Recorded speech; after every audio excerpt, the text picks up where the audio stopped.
Whoa, Yep. yo, Gold Dirty Bastards back in the fucking house. Been a minute. Back where Uh, was Lynn episode Lady 62? 62.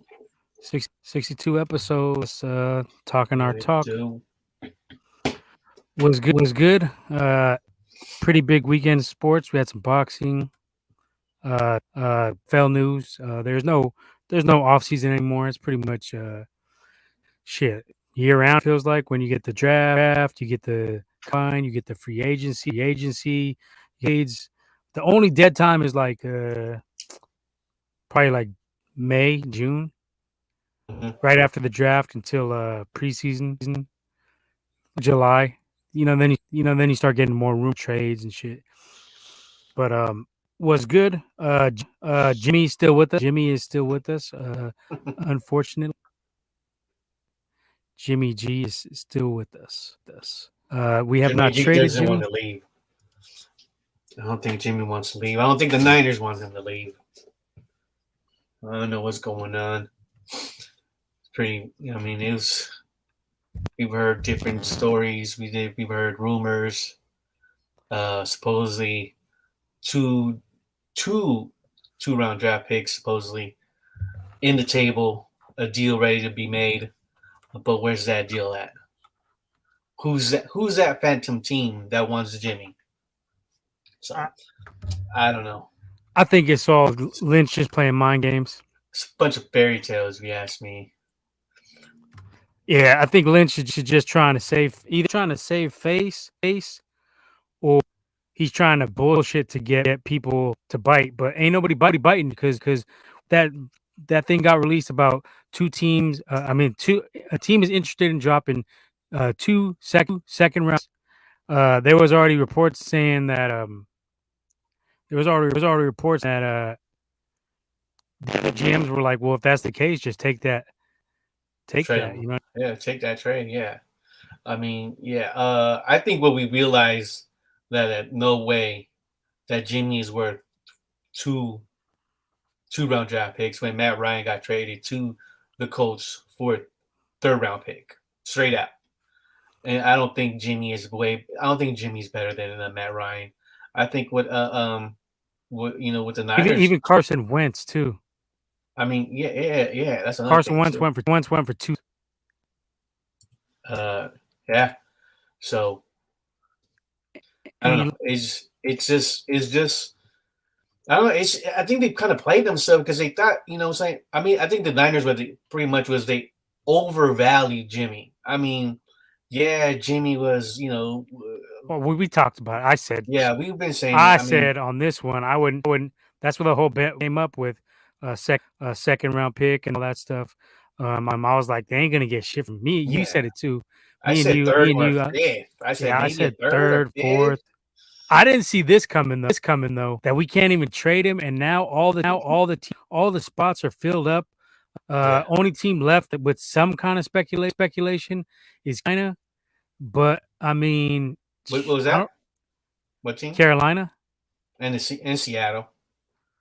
Well, I heard. Well, what I was hearing is that if we do cut him, then he's going to go to Seattle.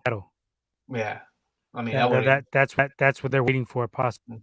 Yeah, it could happen. I mean, because I don't think Seattle is. I mean, you got Drew Lock and up, potential, uh, I mean, first week, first week quarterback.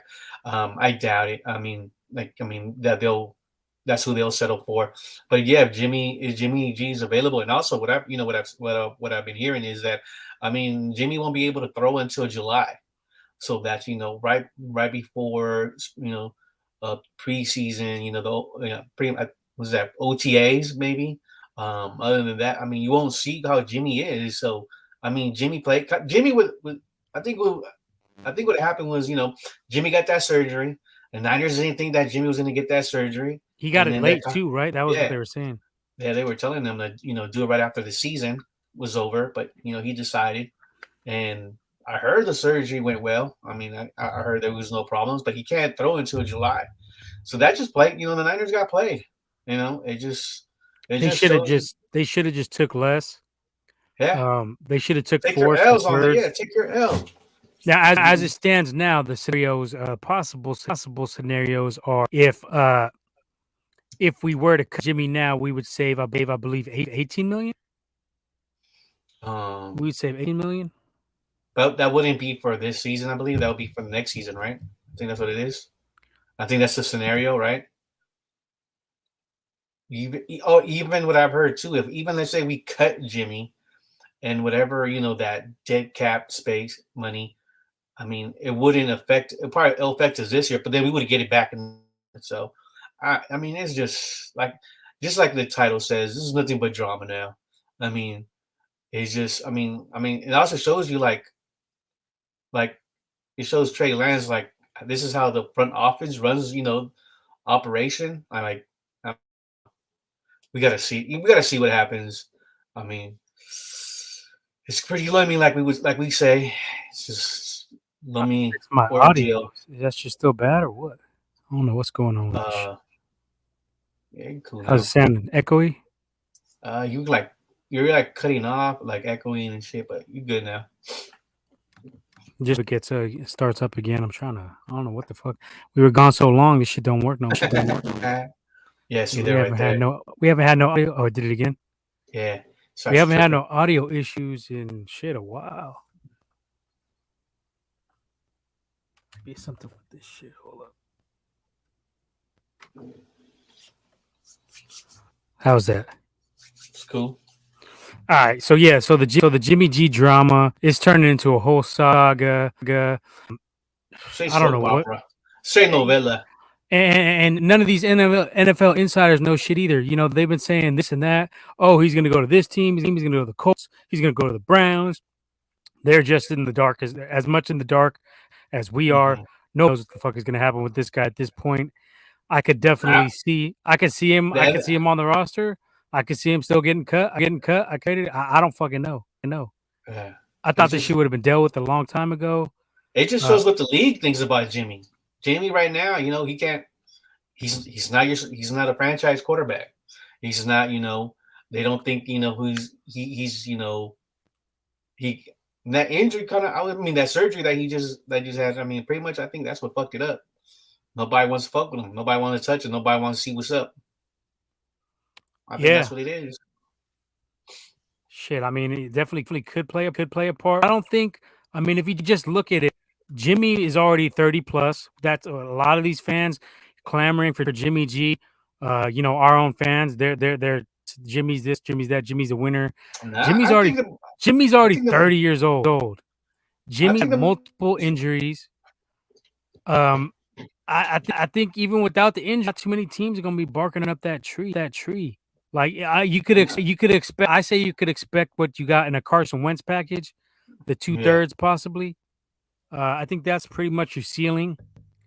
But at this point, even that's off the table because there's not too many bidders. There's no many team. There's not any teams that really want this dude.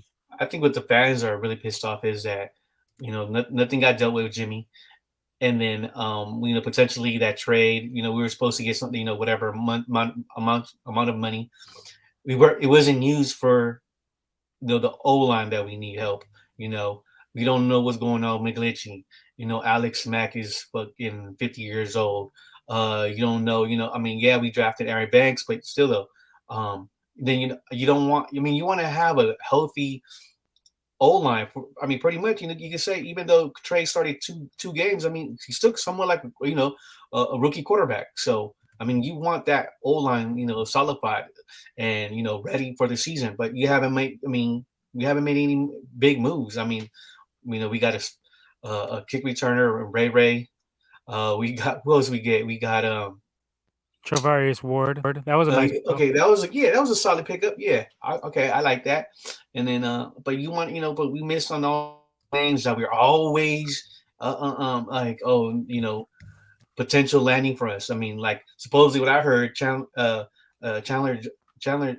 Jones was ready to come to the Niners, but the money wasn't right and decided to go with the Raiders. So I mean, we'll see how it goes. See what's up. As Snip is trying to fix his audio, just with I was his trying to switch out my headphones. headphones, see if that'll fix this shit. But I don't know. I don't know what the now. I can't even get my beats to work. It's one of them nights, one of them technical difficulty nights. Playmakers, on that defensive line. On that secondary.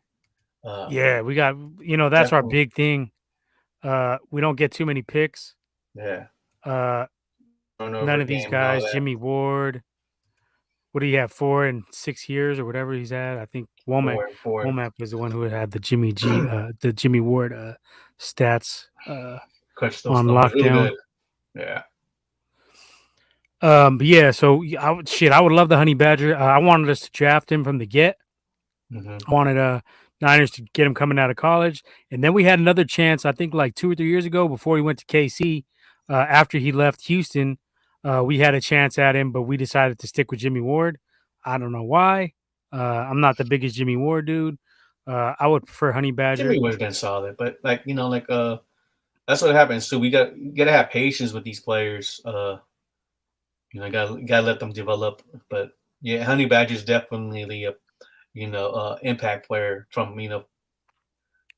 from the beginning. So Uh, Now, the main reason I wanted Jimmy gone because we could use that 25 million to get a player like a Bobby Wagner to pair up with the Warner that or would a have been Chandler nice. Jones, who the rumors were that Chandler Jones was, considering going like the vet right here says. The vet says, I think our number one priority in the draft should be a guy opposite Bosa. I think we Hmm. could have had that in a Chandler Jones, but I do agree that pairing another edge rusher type, um, to go and get that quarterback is definitely a priority. But I think we also need some pressure up the middle because if you Hmm. go against the better quarterbacks, like the Tom Brady types, that pressure up the middle is what gets to Brady. We know that it's been proven, through and through. You get that pressure up the gut, and he does not like it. If he doesn't have that clean pocket to step up into, um, you know, get that pressure in his face. Giants did it to him in the Super Bowl. Numerous teams have done it to him. Ravens have done it, I think, a few times. But Hmm. you get that pressure, and he doesn't like it. So I would love to get like a nice, big, inside dude to just cause ruckus in there. Yeah, yeah. A Vita Via type. But we're not going to go there tonight. We've already been there and done that. We're Yeah. happy with McGlinchey apparently. Some of us are not, but others are We'll happy with see. That's McGlinchey. another thing too. Yeah, we gotta revamp that old line. You know what I'm saying Trent Williams, he got a solid season. I think he was number one ranked in the PFF rankings for the left tackles. Or see, so we definitely need that old line. I You think we're know, putting a lot of stock in Jalen Moore Aaron Banks. and Aaron Banks, Mm-hmm. and hopefully Banks. I mean, he's a big I hope they dude, pan so out. Yeah. yeah, hopefully we can get a little more physical with him in there. Him and Trent next to each other. That's gonna be some fucking mammoths, Mm-hmm. some woolly mammoths throwing motherfuckers around. I kind of like that possibility. Like you said, though, it would be nice to get a center at some point in the draft to back up Mac in case Mac gets hurt or in case he Mm-hmm. leaves next year. But the right side of the O line is what scares me because I'm not a McGlinchey dude. Uh, Mm-hmm. yeah, see the vet agrees. Thinks Banks is going to start at left. Yeah, I agree. He's going to start at left guard. I've heard rumors that maybe possibly Jalen Moore would be going over to right guard. Possibly. Yeah. I don't know. I don't know if he would be good there. I think he may be a little bit undersized, if I'm not mistaken. But I mean, he could always bulk up. Yeah. He's not small by any means, but he's just not that big, like a Banks type. I think Banks is bigger. I want to say Goddamn fly. Banks is a big dude. Um, but we definitely should address that in the draft. Oh Go yeah. after it, right guard, right tackle. Now I haven't even scouted the draft like I normally do. I got to We get got on my nine. shit. I've been We got lagging. nine. We got nine draft picks. So. So I could have some names for you later on. Hmm. We're gonna do a draft special, of course. Try to get a couple guests on here. Yeah. Vet says Moore would be better at tackle. I agree. I would have liked to see him start last year. But he did struggle a little bit when he was in there, but he is a rookie. So it would have been nice to see him get some reps so he'd be ready to go this year. And I don't think he would have been that much of a downgrade from McGlinchey because I am not the biggest McGlinchey dude. I see We McGlinchey in haven't the. heard much about him too. Like I mean, we know he got They hurt. asked they asked him at the combine, Yeah. "What's up with McGlinchey?" Your boy Jason Aponte Oh yeah, asked yeah, him. yeah, He asked he asked John Lynch, and John Lynch was like, "Yeah, he's doing good. He's doing good." He didn't give a basic ass vanilla answer, yeah, coach speak type of answer, like, "Hey, he's recovering, yeah. man." Like that type of shit. But I agree. I would like to see Jay Moore at right, Jalen Moore at right tackle. And then I think we should get a guard. I was surprised we didn't try to get one in free agency. I just think that Lynch has this problem where he over evaluates our guys way too much. Hmm. It's been proven throughout the history of his tenure here. The guys like Jimmy Ward, some of the guys in our secondary, Jimmy G. Now you see it. Now I don't know if it's Lynch and Shanny. I don't know which, Yeah. but their track record, they kind of over evaluate the guys we got in a lot of positions. McGlinchey's one of them dudes. I don't feel that McGlinchey is even decent pass blocking wise. Run blocking, Mm. he's okay. He can get out there. He's Yeah. pretty. Solid. He could be solid in the run game. But pass blocking, where you got a brand new quarterback and Trey Lance possibly, That's uh, the thing. That's the thing that scares me. that's Yeah. what you want to protect. You want to protect this dude. Yeah. You want him to have a solid base, so he Exactly. has time because he's not Jimmy G. He's not going to get the ball out as fast as Jimmy, at least initially. We've seen last year. He's going to hold on to the ball a little bit longer, but he's also going to try to make some plays down the field where Yeah. Jimmy wasn't trying to do those. Jimmy wasn't trying to make the play break down, and Jimmy doesn't really have the intangibles. He's Yeah. good when guys are wide open, but that's what I tell these Jimmy G fans. Like Jimmy G has never been the catalyst for this fucking team. Hmm. It's been the run game. It's been the defense. It's been Hmm. Debo Samuel and Kittle breaking little 15-yard, Yeah. 10-yard passes, breaking them 90 yards. It has never been Jimmy. Jimmy's only responsibility is hitting the wide open receiver, which, Sometimes he missed. 75% of and he missed a lot of those. 75% of the starters in the league can hit the throws that Jimmy was hitting. We got one Yeah. more question here from the vet. Right on for tuning in, vet. Yeah. Yeah. Do you guys think we will target a tight end in the draft to go with Kittle? I would love to see it. Yeah. I don't know about you. Think about that, Leo. Yeah. I think Austin Hooper got released. He's already been picked up though. Oh, you got picked up already. Okay, yeah. When I Yeah, saw I that got a free name, agent tracker yeah, here. when that You name see where dropped, he I was went. like, oh, that would be lovely, to pick him up. But like I said, that this is the backfire of not trading Jimmy when you had the opportunity, or maybe we just never nobody.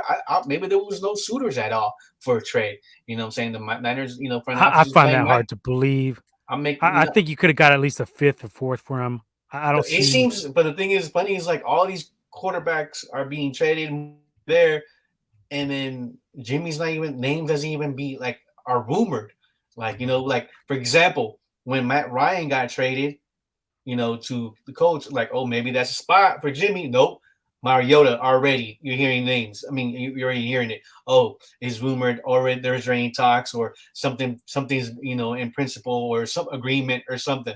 You don't hear Jimmy's name at all. So I mean, I'm starting to believe like ain't nobody really fuck with him. Nobody's going to touch him. You know what I'm saying? So we'll see. We'll Yeah, see. and they knew we were gonna. They knew we had to cut him too. So I think that's what it was. Yeah. that was held against us. They're gonna cut this dude anyway. Yeah. So my thing is Eventually, like the only way. Austin Hooper to the Titans, by the way. Oh, okay, That's that's what it nice. was. That's a solid pickup for the Titans. The only thing I can see now is Jimmy getting traded. If preseason comes around, And somebody gets hurt. somebody gets hurt, torn ACL, something, broken something. There you go. You're gonna have a suitor lined up for him, and then that's when you might end up getting the third or fourth. I don't know about the whole getting a second rounder for him at all. So I never we'll see. seen that.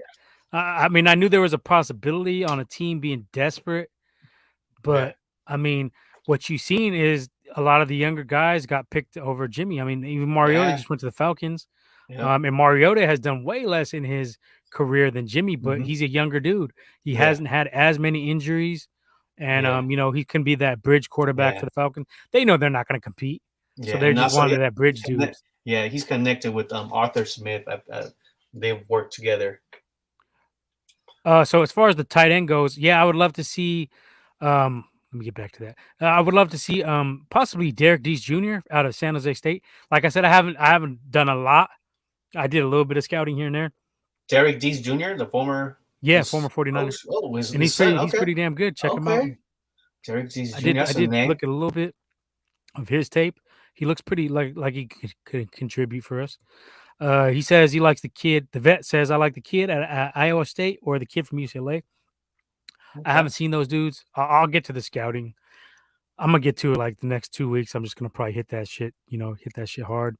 Check out some of the rookies. I'm not a GM or anything, but I've had a pretty good track record of go back check my Facebook of the guys I wanted to pick and Chark, Vita Villa, a couple of the dudes I wanted on the squad over McGlinchey. There's tons more, but I can't really think of them off the top of the head. I definitely didn't know. Definitely did not want Dante Pettis. I thought Cortland Sutton or Chark, I was already mentioned. But I think you're onto something there, Vet. I think we do need to find another tight end to contribute. We thought Yeah. Dwelly was going to kind of be that, and then Kind of falling off. Yeah. you had Shanny trying to experiment with his former guys and get these guys in, converted from wide receiver to tight end, bring in who's that other cat who's getting injured all the time, but he was good last season. What was his name? That one cat, he was from Washington, I think, the Redskins. Oh, he played 2 years ago. Damn, what's his name? I know you're talking about the one with torn. That was just getting torn He's getting ACLs, hurt getting every hurt, fucking yeah. play. No, he was getting the concussions. Yeah. It was with I forgot. But Well, that was a solid pickup that year. But he was just kind of trying and then to, trying to fill the gap. But we need to actually draft somebody to be another. We need another playmaker in the red zone, honestly, Yeah. because Debo is not that big body. We've seen it from Jennings a little bit last season, but it would be that's- nice to have two I tight just- ends you could throw in there. Okay, we got Setwall joining us. What's Yo, up, Setwall? what's up, Setwall? Been a minute, man. Welcome back. What's up, brother? Jordan Reed. The There you go. Thank you. fucking shirt. Okay. Bad things, man. Okay. That's all I gotta say about what the hell's going on. All I gotta say really is one thing: the fucking chickens are coming fucking home to roost. All right, this is not fucking cool. All I've seen is in action, and fucking Jimmy probably gonna start for the next 10 years. Yeah, Jordan Reed was the name we were looking Jordan for. Reed, there you go. Yes, definitely. But yeah, give us your take. We've been kind of veering off a little bit. We were just kind of gotten some general Niner talk. But this, this subject, the subject here we're talking about, you just touched on it, Mr. Jimmy G, and the drama that comes along with him, and the fact that the front office is letting the drama play out. I mean, I think that's a mistake right there. If you really are trying to lean on Trey, as you would want to get rid of Jimmy as soon as fucking possible, get the doubt out there, and then you sign Sudfeld for $3 million already. So you're telling me you paid $3 million for a backup for a third string quarterback? I don't know. Go ahead, give us your take on all this shit. You're asking my opinion on this? Just what the fuck? Yeah, I mean, your opinion, your fucking frustration. Me and you, we've been rapping on the Facebook Messenger, but yeah, go ahead. Just let some of your emotions out on this shit. I think my opinion speaks for itself. Basically, when you're talking about what's going, hey, red and gold till I'm dead and cold, right, everybody? Salute. This isn't a celebratory drink, Leo. I love you, bro, but yeah. Oh, it fucking tastes like gasoline. Oh, shit, that's expensive then if it tastes like gasoline. Yeah. That's that Don Q, man. That gasoline is $6 a gallon at this fucking price right now. Then I got a deal in the bottle, huh? Basically, the long and short of what I got to say about the whole situation is, if you got to offer, because let's go back a few, when they said that, put out there what they wanted. They wanted 2 seconds, and Jimmy's out the door. Well, guess what? Johnny boy, you got an offer for 2 seconds. Why is Jimmy still on the fucking team? I mean, that's about as far as you really got to go when looking at all this. It doesn't make any sense. I mean, it's almost like you would go to a country that has way, like their dollar is like shit to ours, you know what I mean? And you switch your money to them and then you want to go jump on the stock market. It doesn't make sense. You know what I mean? So all I got to say is all of this really makes no sense to me at all. Exactly. I think that they overvalued Jimmy. a lot more than anybody else undervalued him. He's just The whole damn league. It's gotta be. That's gotta be the fucking case. It doesn't make any sense to me actually after a while, because you like you said the other day when we rapped about it, Nip, he's got a shit poker face, because that just didn't make any sense at all. If that's what you wanted and you got that offer and you didn't take it, then what the fuck? I mean, it doesn't speak to anybody's normal sense of, what's going on. Oh yeah, I would have made that move too. Wait a minute, what? You got what you wanted and you didn't get it. What's going on here? So it could be he's just full of shit, just trying to, get people interested again. Or he really did get that offer and then it was pulled immediately after. Who knows? Yeah. And the whole thing is, this is a team that was on the precipice of a Super Bowl last year, right? We feel, or I feel, I don't know, you guys semi-feel, we're very close to getting back there.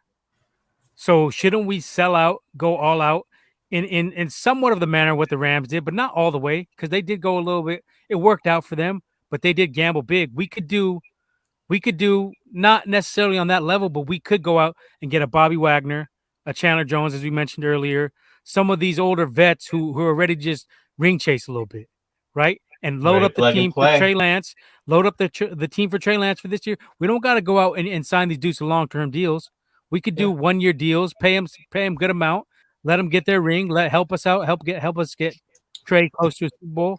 But I don't understand what the logic is here. Are we just over evaluating our guys? Because look, if you bring in Wagner, you could potentially trade Aziz or Dre Greenlaw and get you. So you would end up getting picks back for picks for those guys. On top of that, you get an upgraded linebacker for a couple years. I don't understand what the logic is here.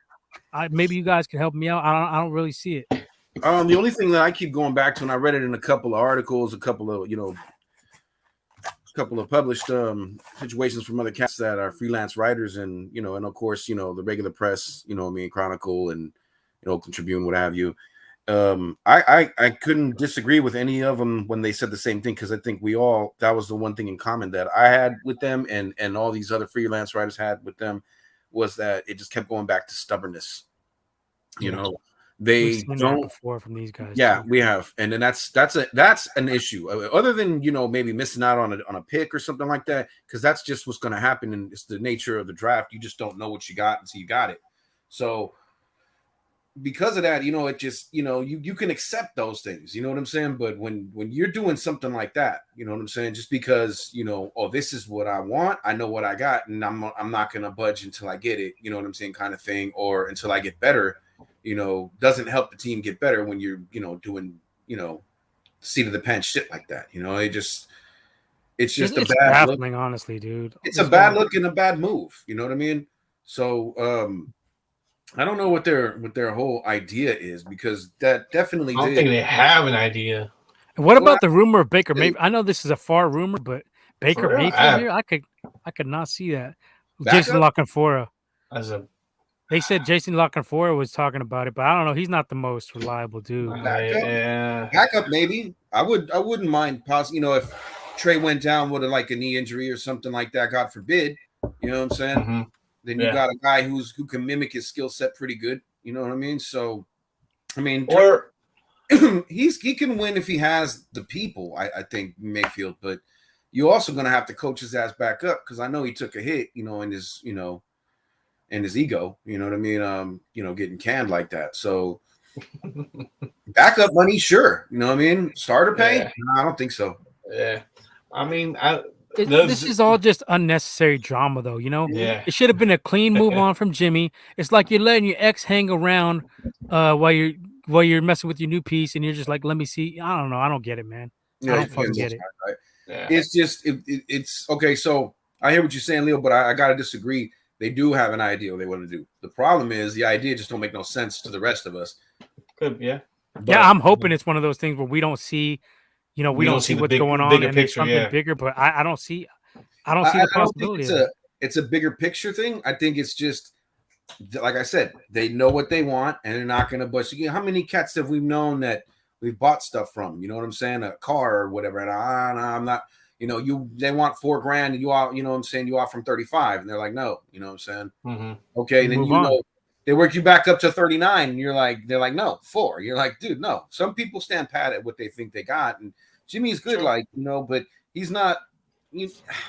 To get 2 second-round pick offer what you wanted in the first place, you know what I'm saying, and then you don't take it, that just mind boggle out. Yeah, that's like the ultimate, mean brain twister. It doesn't make any sense to anybody. And I remember me and you had talked on Facebook too about Carson Wentz and him and Jimmy kind of being in the same ballpark, the same bracket, and what we could expect would probably be 2/3, and we'd be pretty happy with that, right?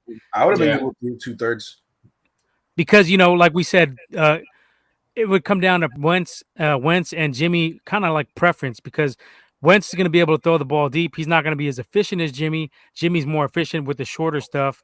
Kind of just goes with your system, with what you want as a coach. But they both had injuries. Carson Wentz is a little bit younger. Yeah, both have had lots of injuries. Yeah. So I think that's what should have been the ballpark for Jimmy. But this whole 2 seconds, if you could get 1 second, I'd be fucking happy. Exactly, because now you just recouped what you paid for him. So what is this I'm gonna get over? You know what I mean? And you know what I mean? I'm gonna get mine from everybody, kind of shit. When you know what you got with him, you know what I'm saying? I mean, it just doesn't make sense. It's being like stubborn to the part where you're now being, hurtful towards the team. If we would have traded him, I think, before free agency, I think we would have got a pretty good little deal. A second rounder, you can't complain. That's what you paid for the guy. So I think that would have been just fine. Yeah. And then also, I mean, as you can see, Seattle is rebuilding. Arizona lost some key players. So pretty much the Rams, they added they just added the receiver. What's his name? Allen Robinson. I think Whitworth retired. So, I mean, this was a time for me, make some major improvements, but it seems like the Niners, I didn't see nothing major. Oh yeah, we're gonna be better next season. Well, Tavares Ward could be that. Tavares Ward, yeah, and but I mean, but we did lose DJ Jones. We did lose Mostert. We did lose Lake and Tomlinson. So the guys that we talked about on that episode were we all Womack and Selwall had said Lakin on the offense. I said defensively, I didn't think it would be good to lose DJ Jones. So the guys we said we didn't want to lose, we lost. Yeah. And then we lost K1 with Williams no replacements, today. Right? Without replacements. Yeah. Oh, K1 is gone. Yeah. We had a comment on that. And if you think about it, we lost them because we still have Jimmy. You know what I mean? Yeah. Those are your casualties of war for not trading him. Imagine he's not on the roster. Yeah. You got to think we retain at least one of these guys. You know what I mean? It's either Lakin or DJ that they're going to retain. Simple and plain. I personally think it would have been DJ. Yeah. You know what I'm saying? But it would have been smarter to go Lakin. Only reason I say is because then you got a stabilizing force when you got Trey in there. You know what I'm saying? You don't want, and this is the thing we're walking into now. Okay. Nobody's saying about now that Lakin's gone, you got Banks, who's a big question mark that's going to come in and fill that void just right away. Just off top. When he couldn't even get into a game damn near last year. Yeah, I agree. And so that's a problem right there for me. You know what I mean? And keeping Lakin, if you didn't have Jimmy and you kept Lakin, now you got a nice little, okay, well, at least Trey doesn't have to worry about his blind side at all. You know what I mean? Or more often than not, he doesn't have to worry about his blind side. And then, he could see what's going on in front of him to the right, so he can make that move if he needed to, because he would have needed to, because it looks like we're going to keep McGlinchey, I think. But regardless, Jimmy on the books really screwed up the rest of what's going on, and your being stubborn kind of fucked all that up. It kind of putting us in a position now where we kind of just gotta make do with what we had. And I didn't think about it too. Maybe we would have signed J.C. Jackson had Jimmy not been on the books. This is all shit that should have been addressed from the get, man. Like, exactly. You know what I mean? And so I think that's if we're not going to be able to trade him, cut him. Right? Yeah. They should have done it before free agency. I think you just said that, right? They should have just done it before free agency. Just get it on, rip the Band-Aid off. Now, it could have been also too that, they're good with what we have right now. You know what I mean? Because I mean, let's be honest, we're not bare bones. We've lost some people at certain spots, but it's not like we didn't bring people in to go ahead and reinforce what we lost. You know what I mean? But we haven't had a chance to talk about Charvarius Ward. What is your thoughts on that, Solo? I like Ward. I like the fact that he's. I like I said, I wanted ball hawks. You know what I mean? He's not so much 4 picks, but let's be honest. In 4 picks in 4 years, you know what I mean? Let's be honest. That's what we do around here anyway. Yeah, they was right. You know what I mean?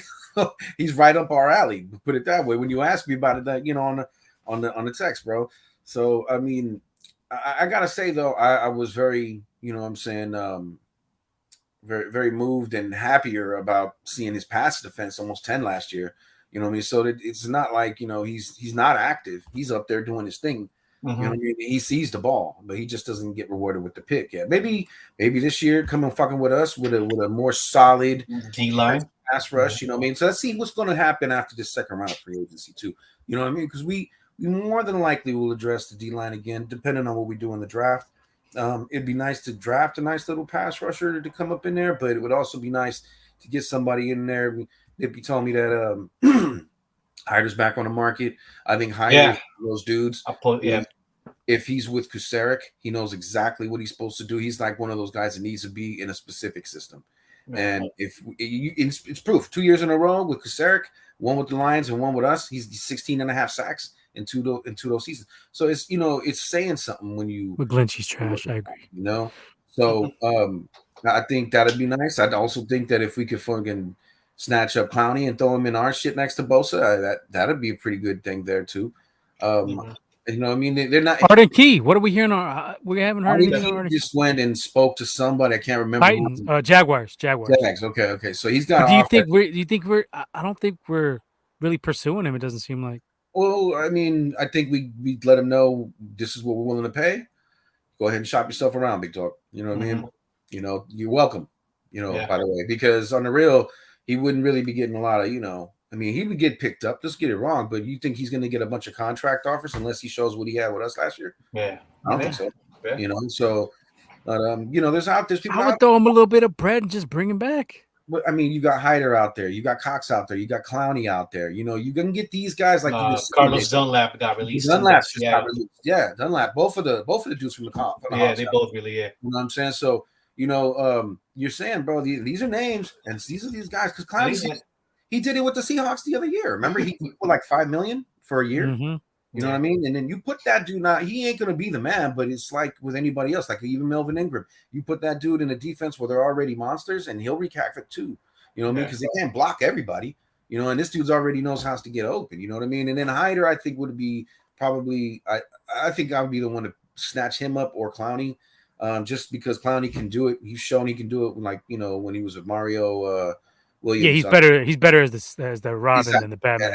As the secondary guy coming in because you know he's going to get off. You know, he's on the Titans exactly, and so he's in the Titans. Okay, well, you know, I'm thinking Hyder because he just showed every time he's with Kusarik, he loves that guy's system. He knows what to do in that guy's system, and he flourishes in that guy's system. Yeah, and that year Bosa was hurt, right?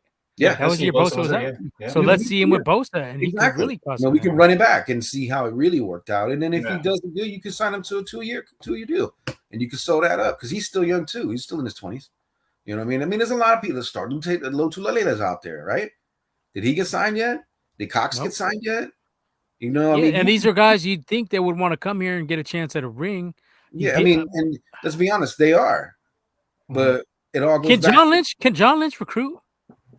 I'm having doubts about this because what big free agents have we ever signed? I think he can recruit. It's just we haven't signed anybody though to where because we got Jimmy on the books, B. But even before when Jimmy was, you know, we just in their tenure we haven't signed any big name free agent. Well, you McKinnon not really on his high on their line, you know, on Prague's list. You know what I mean? I mean, remember we got Sherman. But Sherman was bargain basement. He was coming off 20 Achilles. He didn't really have any other suitors. Alexander, Malcolm Smith. Let me see what Quan they overpaid for. That was big. He gave him a big contract. That was a mistake. I said that from the get. They paid him way too much. A guy like him, but that's what I'm saying. We haven't really. I don't know if it's just he can't recruit or he doesn't want to pay.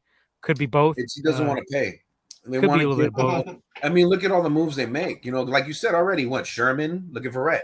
You know what I mean? You can Oh go yeah, Bargain Barrett bin. too. Yeah. You know, so Good pickups, but no splash. no, you know, but Chevrolet's Not long Ward term. probably They're more short term type of the risks. last Kind of Yeah, it's almost low risk, Belkish. high reward. Yeah, it's a low. Almost Trent Belkish, almost, but better. the Like last time I better remember the Niners signing a cornerback and making a big splash was Clements. Remember that guy? Yeah, Nate Clements. Yeah, Yeah, Nate Clements. So they signed him, and that was big things. Charvarius Ward is our Nate Clements now. Let's just hope that he does more than Nate Clements did in his first couple years because he didn't really do shit for us when he came to us. But when he was with the Bills, he was doing it. When he I came like to what us, I've seen out of Charvarius Ward, but the one thing that I kind of get concerned with, I mentioned it to you, is he gets a little bit handsy on deep balls. yeah. And our history, so yeah, guys on other teams get away with it. The Seahawks got away with it with us 3 or 4 years with Legion of Boom. But when we fucking do it, we get called every fucking time. Let's just hope it's a new day, you know what I mean, and things are switched up for us, you know what I'm saying? Because we're not used to actually having a decent backfield. With the addition of that dude, he makes it a decent backfield. I don't think it's going to be too much of a problem with that, bro, just because he's not going to be playing so much man when he comes to us, you know what I mean? He's going to be more zone, you know, because that's what we do. We run more zone, you know what I mean? We give them the he's better at man, though. That's the concerning. But so he's going to have to get used to that. It's either that or D'Amico's going to have to adjust. You know what I mean? So D'Amico can adjust. That's why I think that's what I think they're thinking with that. That's what I think they're thinking is that. Is this true? We only have 2 million above. We're at like 8 or 9 right now. He's right. Yeah. So we only got enough to sign the draft class.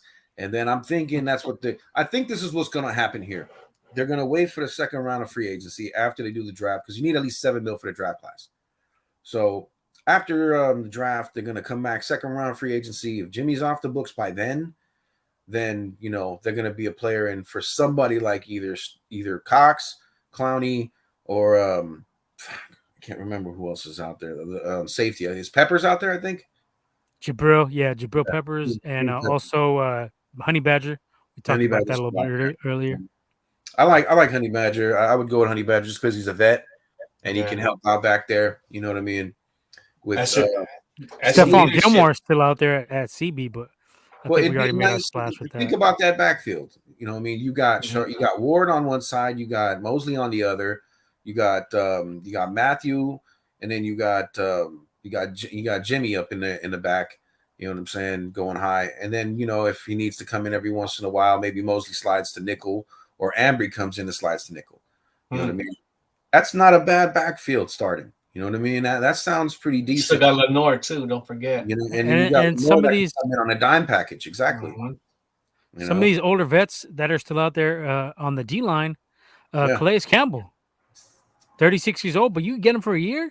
Ring chase, let him ring chase, pay him a little, you know, give him a decent salary for the year. Cash. Melvin Ingram, 33. I mean, out of the two, I'd take Calais. Especially with our depth rotation, the way we do it, how we sub a lot. You know what I mean? These guys, they'll get their shots. Especially playing with Bosa, playing with Armstead, because you know, Armstead's not the sack master we all hope he is, but you know what?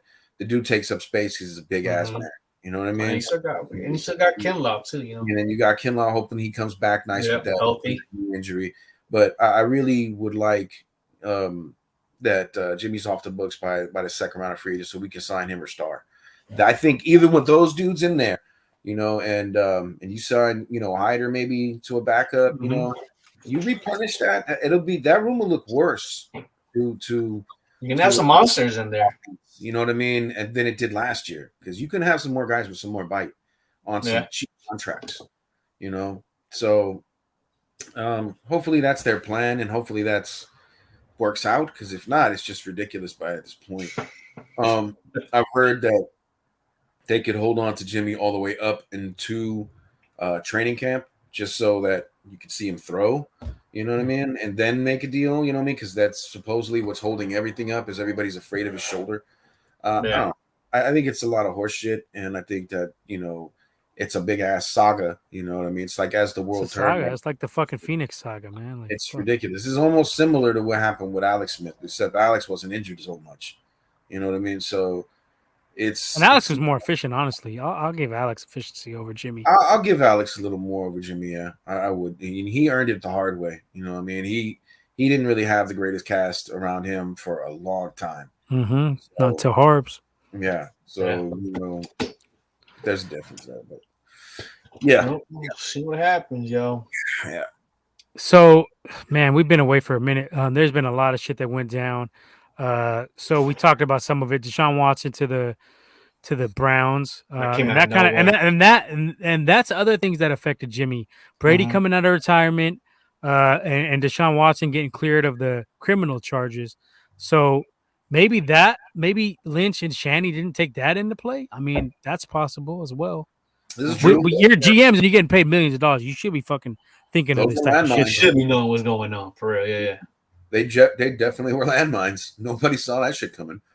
But okay, Watson, you kind of had a feeling he was gonna, you know what I mean. But everybody was so focused on what was going on with Rodgers and Wilson for the longest. Everybody kind of took their eyes off of Watson for a second. Yeah, Wilson went to the Broncos too. Yeah. Well, I mean, it was funny how it just definitely became a game of musical chairs. Yeah, absolutely. Yeah. I mean, and everybody they kept on pulling the chair from under us. Shit.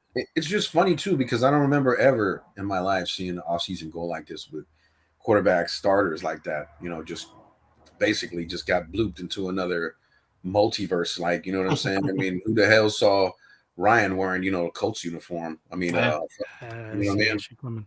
So I don't know what the fuck the Colts are thinking anyway. Why the fuck would they want Matt Ryan at this point? It's well, they doing that rental. They got that rental. You can see their last 5 starting quarterbacks. Yeah, I was gonna say they had Wentz, Rivers. What the fuck are they doing? They just don't want to commit.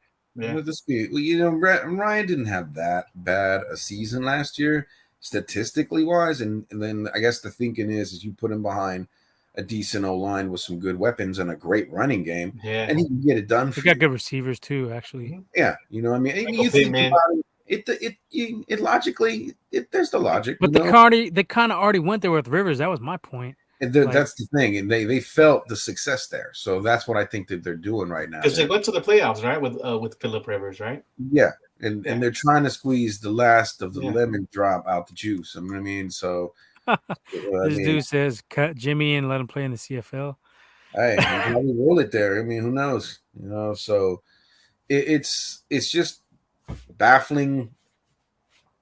Do you guys even see? Oh, go ahead. Finish your thought first. It's just baffling that they didn't get it done before any of this shit happened. You know what I mean? Yeah, so, I thought for sure. Yeah, once we heard all those. Because they got a quick offer here and there for this and that. Everybody was like waiting for the shoe to drop with Rodgers and Wilson. You know what I mean? Yeah, but let's be honest. There was a team out there was like, hey, fuck, we don't give a fuck. We want him. You know what I mean? What's up? We'll give you a third or a third and a fourth, or you know what I mean? They got offered that. You know what I mean? it. And they're like, nah, we're good. We're good. We're just gonna sit here. And that's the problem with the shit because you waited too long thinking you're gonna get everything, and then bam, what happens? You know what I mean? The dominoes fell. You know what I mean? Yeah, so. and where it probably got spread around, they're like, nope, they're not taking a third or a fifth. Nope, they're not taking a fourth and a sixth. Nope, they're not taking a fifth. Boom, nobody want to be like, nah, fuck them. Let's go get I'm gonna go get me a fucking. Let me go get Mariota real quick. Yeah. It's like Cello said with the car dealership. They didn't want to budge. You go to a different dealership. They're willing to work with you. You fucking make a deal, get yourself another different car, and fuck you. I'm out. I mean, what? There's no they acted like Jimmy was an exclusive item on the market, which he was not. He's 30 plus years old, coming off tons of injuries and showing he can't perform in the clutch when the game's on the line. Yeah. So go ahead.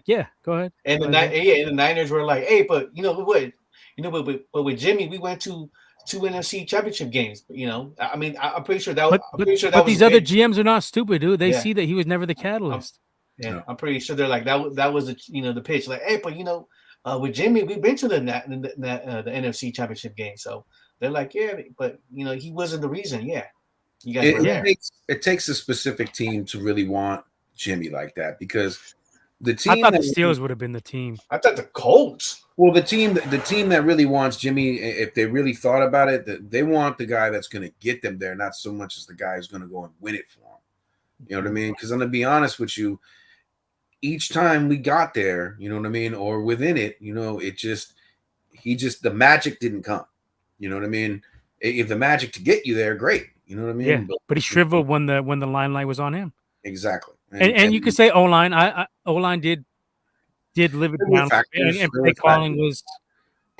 wasn't great, but we can't dismiss that there were factors. But let's be honest, that's what makes the great ones. that's what you pay the QB for. That's what separates the great ones from the good ones. You know what I mean? And Jimmy, unfortunately, isn't a great one. He's a good one. You know what I mean? Yeah, his leadership might be great, but his play at that moment when it really needed and really mattered on the biggest stage, it just wasn't there. It wasn't clicking for him. So yeah, you're paying him to go out there and win you big games. You're not paying his for his leadership. That's part of it. But when it comes down to it, you're paying him to make the big throws, to hit Emmanuel Sanders in that game and win the Super Bowl.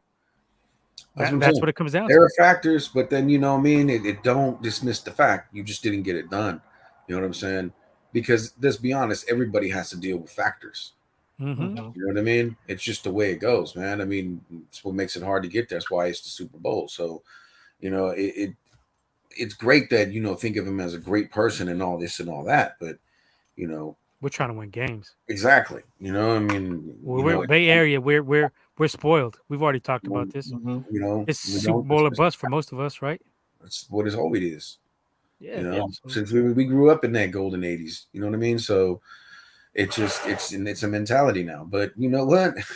You got to be real with yourself when you see what's going on. You know what I mean, and the moves that are being made. Like I said, the line of thinking when it comes to what he's been doing all the way up to this point suggests to me that they don't think it's that bad. You know what I mean? That the roster is still solid. It's still solid, but you could have upgraded even harder. You know what I mean? So I don't know. I think we'll see what happens because we still got the draft and we got free agency to go again. Mm-hmm. Let me ask a quick question for both of you guys.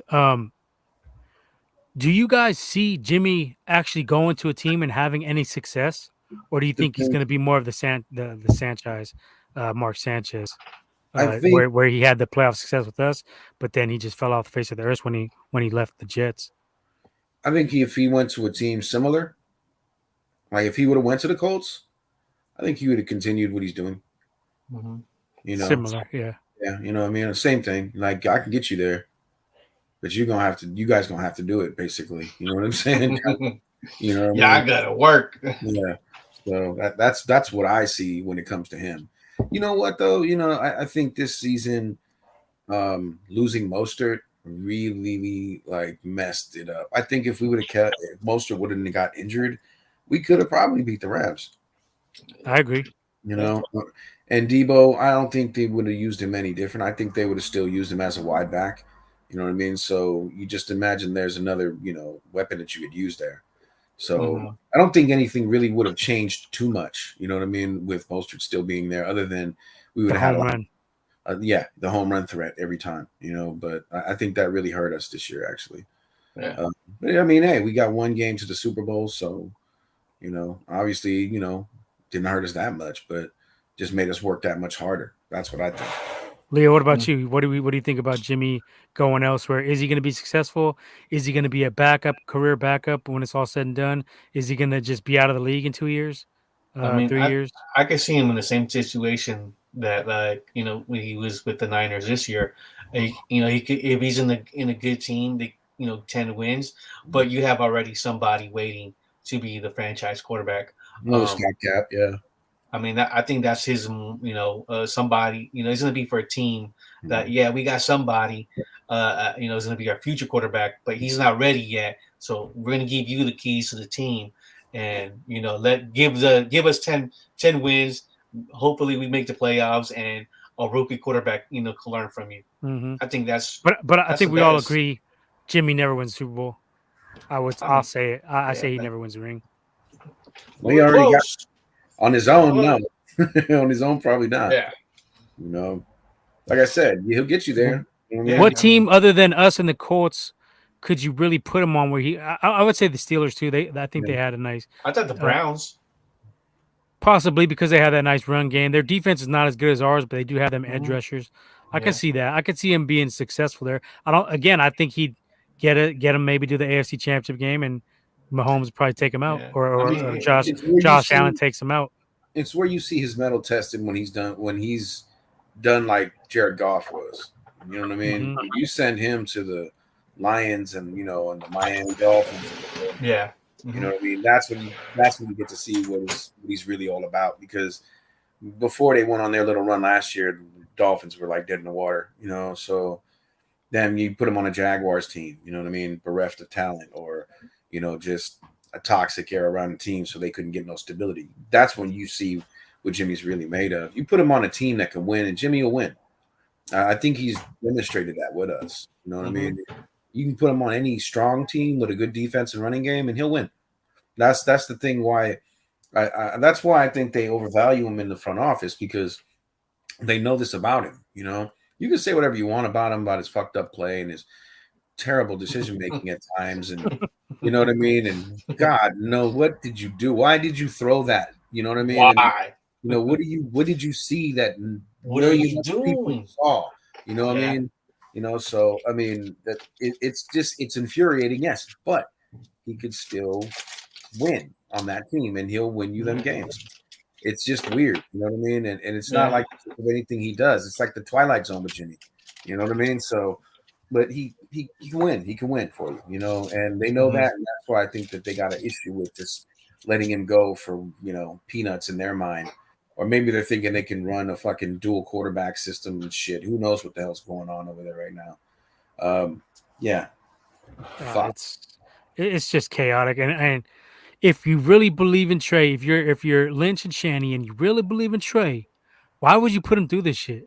I would cut ties with Jimmy fucking ASAP. ASAP. Let him bring in another vet if you want to, give him some backup, but don't have Jimmy lingering around, waiting to swoop in, waiting to fucking with his confidence. Is Shanahan just that kind of dickhead who just likes to try to get motivation out of the players, like a Bill Parcells? But Parcells knew what he was doing. I don't know if Shanny knows as much as what he's doing as a Parcells did, because you hear these stories about Bill Parcells being ruthless with the shit he would tell his with his players, the Giants teams of the past, the Jets. I don't know. I don't get it. Because Shanny has been a little bit cutthroat with Jimmy. Womack had brought it up several times about how they just flirted around on him, regardless of whatever. Just throwing his name out there to be released, or dealt, or whatever, somebody taking his spot. And so I don't know, man. I don't know what the fuck is their end game. Is he on some Doctor Strange? I've seen all these fucking millions of possibilities of Jimmy getting traded. Like, what the fuck is the deal here? I don't see it. It's going over my head. I don't see what the end game is here, and I think you're fucking risking fucking with Trey's confidence for no reason in particular. All right. Unless you really have plans of having him as the backup and paying him $25 million a year, which I think is fucking idiotic.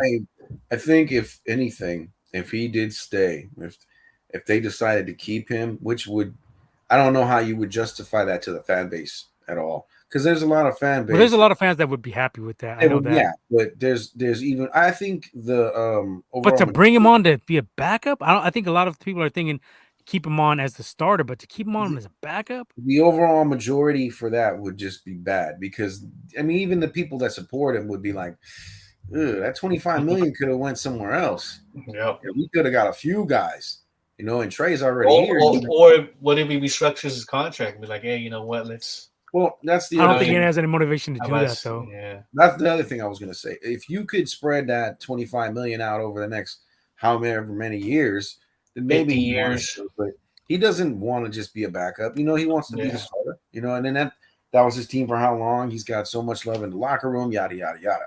Yeah. No, there's no scenario in there to me at all that makes any sense of keeping him when you've already allowed him to go ahead and say his goodbyes in that open letter that he wrote to everybody. Yeah. And treating it like that's it, you know what I mean? Blah, blah, blah kind of thing. It doesn't, how's that supposed to keep the team together? Well, you know what I mean? Who are they supposed to follow now? Yeah. You know what I mean? They're also got the wrong impression if you go ahead and just keep him now.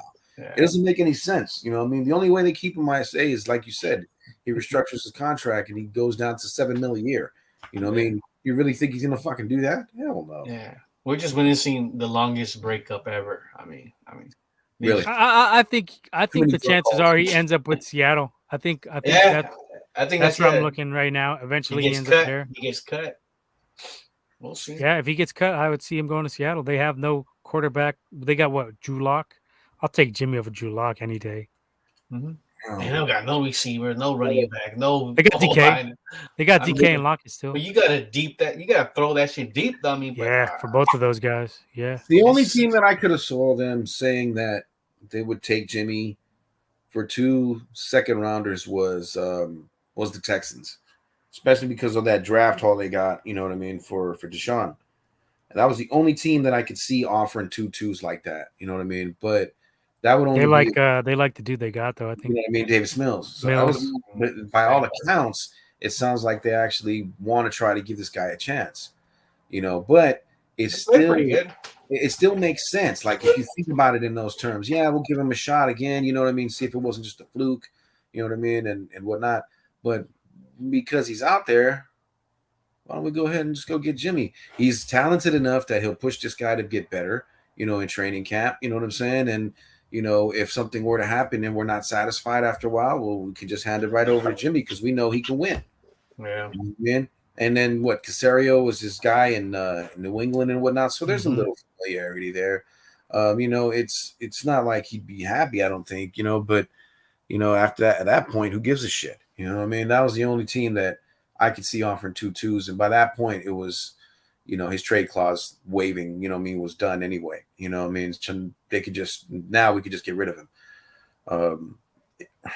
That's the only people I could think of, you know, but that's the big question mark. Who offered, you know, them 2-2s that you didn't take that you supposedly wanted? Mm-hmm. This shit is just perturbing, man. It's just fucking mind blowing that this. We could not believe this has happened. I mean, I just don't see what the fuck is going down. I can't see it. It's taking too long now. Yeah, because I mean, we've already seen Jimmy is not the answer. I mean, we're just gonna go in circles, but this is just fucking. Yeah.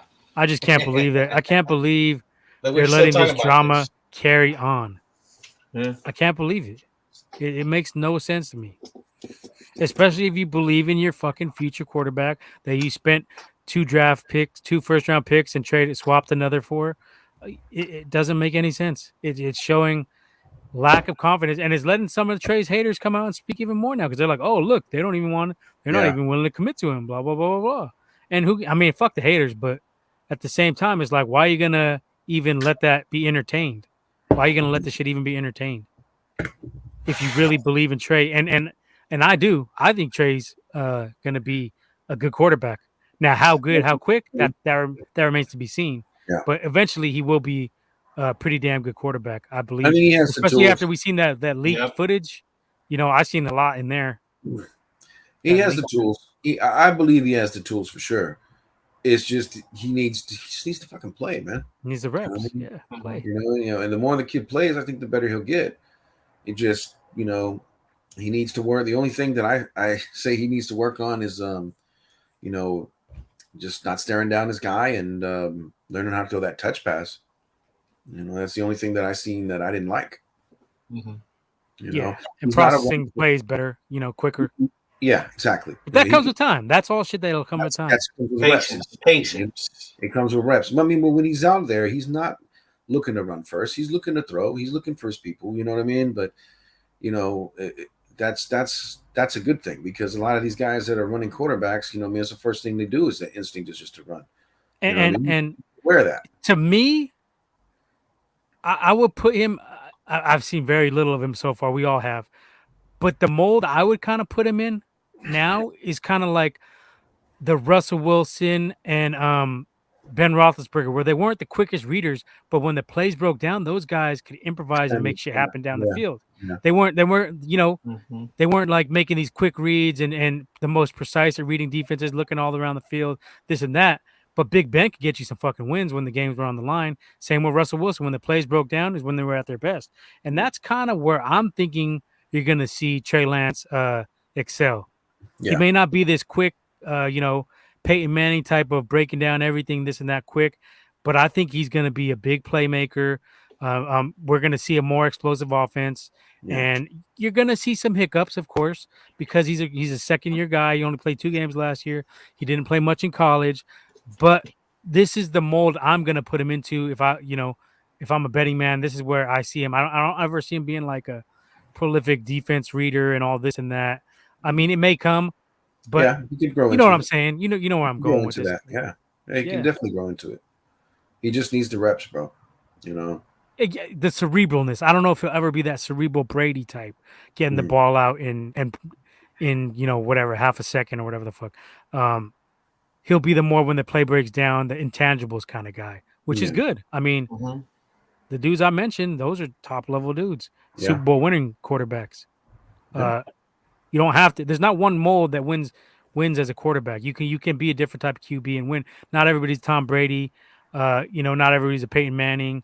Not everybody's a Joe Montana. You got all these guys in between, and that's the mold I would put him in. He's not gonna. I don't think he'll be a Patrick Mahomes, but he can do some of the throws that Patrick Mahomes makes. But I think that's where Trey's gonna excel is when the plays break down. I think that's where you're gonna see. And I don't know if Shanahan's gonna like that much because he's that dude who kind of wants everything the way he designed it. So, that dynamic remains to be seen how that plays out. Yeah, it could be a reason why he wasn't really too high on him, because supposedly it was Lynch that was more high on him than that's the rumor I heard as well. Yeah. So, is there a possibility Carolina trades for Jimmy? I mean, I would say it's on the table. Yeah, that's another team. Yeah, they got Sam Darnold. See, I would say Jimmy's an upgrade over Darnold. Yeah. They gave up a lot of their draft picks, though, so they're not going to give too much of near what we want, you know. How much of an upgrade over Sam Darnold is he? That's the question. I say he is an upgrade, but is he worth giving up a 3rd round pick to upgrade that, or are you going to be getting similar product anyway? 5th at least. I take a 5th from the Carolina. I'll take a Costco fucking pizza for this guy right now on the real. For real, like. Give me a Chick-fil-A sandwich, or we can make something happen, man. Take that damn I'll take that new Arby's fish sandwich. You know. Oh yeah, when Pusha T was talking about, I'll take that. Yeah, man. I mean, this is just, I don't know. It's not the way. Hopefully, this shit gets cleared up quick. I don't really see what they're going for because I don't see the draft. I don't see anything changing to where anybody's gonna want to give up anything for Jimmy, even on draft day. Unless you have an injury, but who's going to be injured between now and the draft? Nobody. That's something about a month, too. Yep. Yeah, ain't nobody getting it. Maybe if you hold on to him for training camp, somebody gets hurt. Maybe. But you're still going to get the same ballpark. 2/3, maybe a 3rd and a 4th. It's going to be, I don't see anybody giving up these 2 seconds. And if they would, what the fuck was the holdup? What did you wait for? That's if their leak really comes out and we see it on paper that Lynch really did pass us up, we should fucking fire this dude on spot. Like, what were you thinking, bro? Yeah. 2 seconds, really, and you passed. I don't see what were you waiting for at first? That's not gonna happen. That'll never happen. I mean, fire is such a harsh word. You know what I mean? But, it's hard for me to disagree. If you're going to pass up, it'd be one thing if you I mean, fire is a little bit extreme, but... Well, I mean, it'd be one thing if you didn't put out of here that Eddie D would do it. Second round picks. You know what I mean? But you put it out there what you wanted, and then, you said somebody offered you that shit, and you didn't take it. I don't know. I think even people that are down for Jimmy looked at that shit and said, what'd you say? What did he just say with us? You know what I mean? On a for real, man. It just because that second can turn, depending where it's at, can be traded back and get a 2nd, 3rd, and 4th, and then you got 3 possible starters or some depth on the squad. Where I don't know, man. I'm almost out of words for this shit. Well, of course, because think about it. If you say I want it to rain hamburgers tomorrow, you know what I'm saying? And then it rains hamburgers tomorrow, and then you're like, oh shit, I meant cheeseburgers, and you get fucked. Fault, yeah. You know what I mean? Dude, it's whatever the complaint is, it has to be apples to oranges. It makes no sense, you know what I mean, for you to go ahead and say what you want and get it. I've never done that. You know, I've never done that in my life. It baffles the mind. I think they really just got to be careful how they handle this from now on out. Like, because it could come back to bite them in the ass, like major. It already is, dude. I think they're just being stubborn on not wanting to cut. They're just being stubborn. You know what I mean? But it's one thing to be stubborn and then get your, what you're being stubborn for, and then don't do nothing about it. But the ship has already sailed now. I mean, everybody's already found their dance partners. It's just wow. It just makes you just look really bad. Really bad. Yeah, Seriously. I think we're all out of words for this. Let's fucking move on because this is just going in circles now. We're gonna be here all fucking night, just confused and fucking upset because at this point, none of us can see a logical explanation for why the fuck this is happening. So let's get into a little bit of shit. It seems like a bad negative episode, but we got to get into some Warriors real quick. And we're slumping bad. We lost to the Orlando Magic tonight. The fourth quarter dismantle. I mean, Steph Curry's been hurt. I guess it's one of those episodes, then, isn't it? Steph's down. Wiseman down and maybe out for the season. I'm hearing. I don't know. Yeah, for the season. Yep. You think he's not coming back at all? I would think like maybe conference finals. Wiseman. That's even you get out of. I mean, if you advance the first round. Yeah, if Steph doesn't play, we don't have that. We don't have that luxury like in years past where Steph didn't play the first round. We can still get through it. Yeah, we did it a couple times, right? We came back middle of the I think middle of the series in the first round. I think we swept the Blazers one year when Steph was out for the playoffs, I believe, or we beat the Blazers. I'm pretty sure I think it was a sweep. But yeah, I mean, it just doesn't look good in the fourth quarter. A lot of turnovers. You're not communicating well. You just it doesn't look like like the old Warriors. Well, some of that is because we do have the youth on the squad being integrated at the same time too. Yeah, and we don't have really an identity. We haven't had enough time to form an identity this season, and some of that is on Kerr. He plays around with the lineup a little bit too much for my liking. Well, that has to do with lacking a big guy. So you got he's playing. He's messing around with the rotation. I mean, Looney only played 11 minutes today. Thank God. I mean, you got to give props to Looney. He's I think he's the only player to have started all games this season. So I mean, and then I'm pretty much they're resting them. They're resting them for the playoffs. So I would say bench Looney. Start Draymond at 5. Yeah, you can. You start Draymond at 5, and then you put Porter in at power forward. But Porter had 15 boards tonight. Yeah, but you want to use them, and he get the threes. But then you're going to be using them for a lot of minutes. You can still put Looney in. You just don't got to start him. I mean, either way, these two guys are going to get tons of minutes each. We only got 3 bigs and Bielitsa. I mean, it's going to happen. They're all going to get fucking minutes, and they're all going to get in foul trouble. And if we have an injury in the playoffs, we're fucked because we didn't go out there and get a center. Like I said, get a center, get anybody, get some a big guy, C-level big man just to be you could use for fouls. Because in the playoffs, you're going to get in foul trouble when you got a guard an opposing big man who can score like the Joker, like not Gobert. Gobert don't really score, but the Joker, Ayton, possibly. Those guys are going to get Draymond in foul trouble. And what is your answer going to be? You don't have much depth there. So what happened with going after Lopez?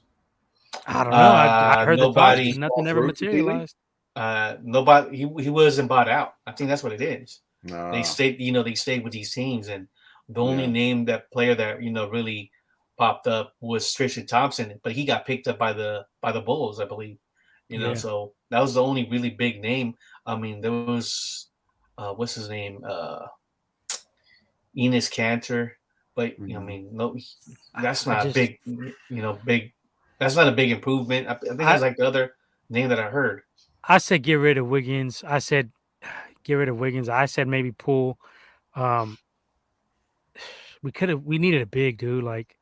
Wiggins was more important to trade because he had the cap to match with some of the other guys we would have got coming back, like Evan Turner. Hey, give me a second, fellas. I'll be right back. It's all good, yeah.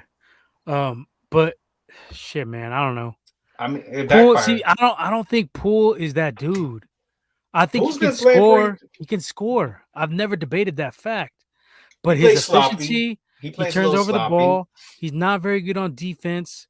He doesn't shoot at the percentage, the 3-point percentage that Stephen Clay shoot at. You ain't gonna. I mean, He's never going to be as efficient as those two guys. You're And if you talking have about Hall of Famers. if you have Stephen Clay, he's always going to be a bench player. So why are you going to keep him around when you could have dealt him when his price was high? Unless you're considering getting rid of Clay next year. No, I think or the 2 years. Well, I think the thing is, I think if they let, I mean, Poole's gonna get paid if the Warriors don't continue to keep him or pay him. I think he's gonna get a nice contract. So what they're trying to do is use him for these years, that we still have Steph and Clay, and maybe move him next year. But this is the year that you want to see. Yeah, this is the season that you want to see. If Steph, Clay, and Draymond, the trio, still got it to win another championship, and then I think that's going to happen. They're going to. We haven't seen it yet because they've never been healthy this season. Yeah, this season, yeah. What did they play, like 3 or 4 games together? I think they've only played a total of like one game. That was it. Like recently, right? It was only right before Steph got hurt. Yeah, right. Yeah, I think the next. I think the following game, because we lost to the Celtics. That's the game that Steph got hurt. I think it was the following game. I think they played 2 games. I think it was after the Wizards. We beat the Wizards. That was the game that Draymond came back, and then I think the following game was I think it was the Celtics, and then that's when Steph goes down, I believe, in the second quarter, and that was it. I mean, that's what it is. I mean, some of it is just chemistry, I guess. Yeah, I mean, they got to figure it out quick. I'll say Iguodala. That's the reason he hasn't been playing, because you're gonna keep him for the playoffs. Oh, you're right. We beat Wizards, and then the next game was Boston. So 1 game. Yeah, we only had 1 game. I mean, and it looked like oh, that was it. The answers, we got the trio back, and then Wiseman was playing in Santa Cruz. I believe he had played 3 games. Then he was doing good, solid. Yeah, he was playing solid. He's gonna definitely give you like 10, maybe 12 minutes a night, and then maybe get some more minutes when the playoffs came. And that was it. It's been just bad luck. And when it comes down to the team right now, in the fourth quarter, they just can't close it. Even that's Wiggins. Where's Wiggins at? Well, Wiggins did have a lousy game today, but he's been having many lousy games. I think it's become a mental thing, because his free throw Clay average, came back, once his free throw percentage has like dropped 38% or some shit. Yeah, so I think that's what it was. I think he didn't want to go in. He was taking just jumpers. He wasn't driving in like the Wiggins that we had seen earlier this season.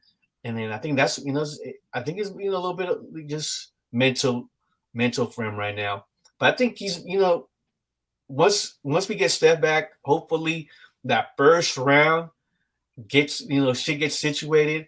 I was hearing that potential lineup of Curry, Poole, Clay, Wiggins, Draymond. I was hearing maybe potential lineup. I don't know about that though, bro, because I mean, it's a small lineup, but defensively, Steph, Clay, and Poole ain't gonna provide, because Clay ain't the same defensively. Yeah, and then that's so Steph can't play much defense. Poole can't play much, so you're gonna get lit up from opposing guards. And then also, but then you would have Kuminga get minutes. That's another thing too. I'll start Kuminga. I think that's where it needs to start. Gary Payton, the second, he hasn't played over, I think, almost a damn month. So our defense, we've been hurting. We have hella defense. 2s and 3s. We have hella shooting guards and hella small forwards, but we don't have bigs. Mm-hmm. So all these guys can't even get minutes. You can't get Gary Payton minutes. You can't get a lot of these dudes minutes because they're all in the same position. Iguodala's coming back too. Yeah, that's another one. He's going to play like the 3 or 4 position. Yeah. So we got a lot of not similar, but a lot of the same position guys. We don't have any centers or power forwards really. Yeah, so that would be a fucking issue. Yeah, that's going to be a major issue. But I would start my starting lineup if I had my choice. I would go with Steph, Clay, Kuminga, Porter, and Draymond. That gives you some rebounding, that gives you some shooting, that gives you some explosiveness from Kuminga, and that gives you all of Draymond's experience out there. And Porter, a 4, can shoot threes still. So that's the lineup I would start off with because it gives you nice balance, and you still got the shooters, the shooting killers, in Steph and Clay. They can still roll. Yeah, yeah. It's not So, a bad idea. and I know Kuminga is still very raw, but he's going to be a matchup problem for a lot of these dudes.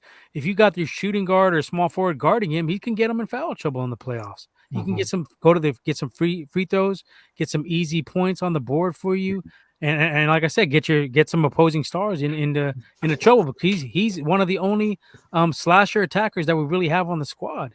Because Steph and Clay ain't really that. I mean, Steph can get in there and cause some havoc, but he's not that wing swing man. That beast is gonna just go in and yam on you. You know what I mean? Yeah. Whereas Kuminga is that dude, and we should get Moody back too. He'd be nice off the bench. Yeah, Moody. Yeah, that's the thing. Moody got hurt, so.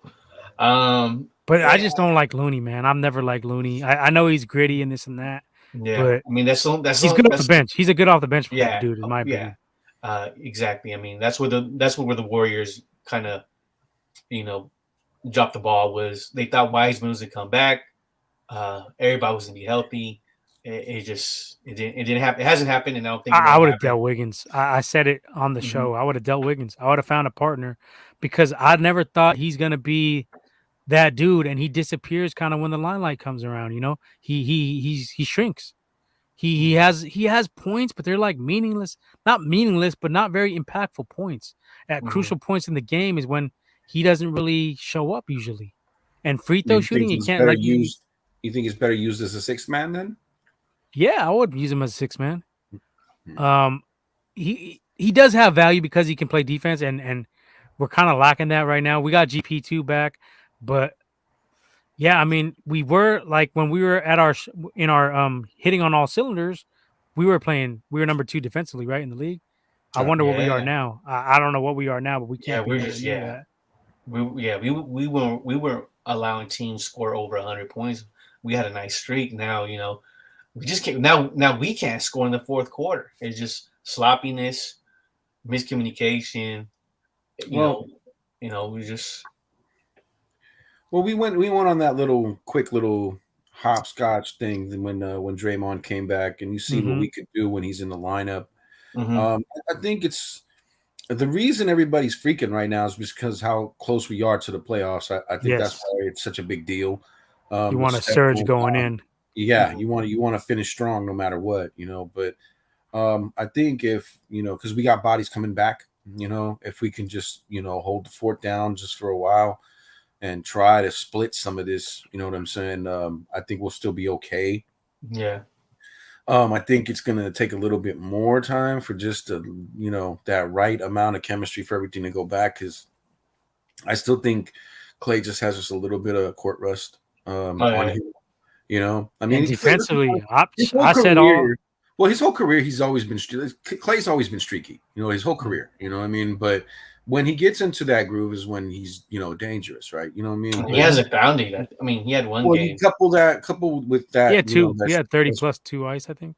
Couple that streakiness with being out for as long as he was. You know what I mean? Yeah. So you're gonna have some spots where something that he knows what to do and his body won't do it. You know what I'm saying? Yeah. Or it's gonna he can deal with it.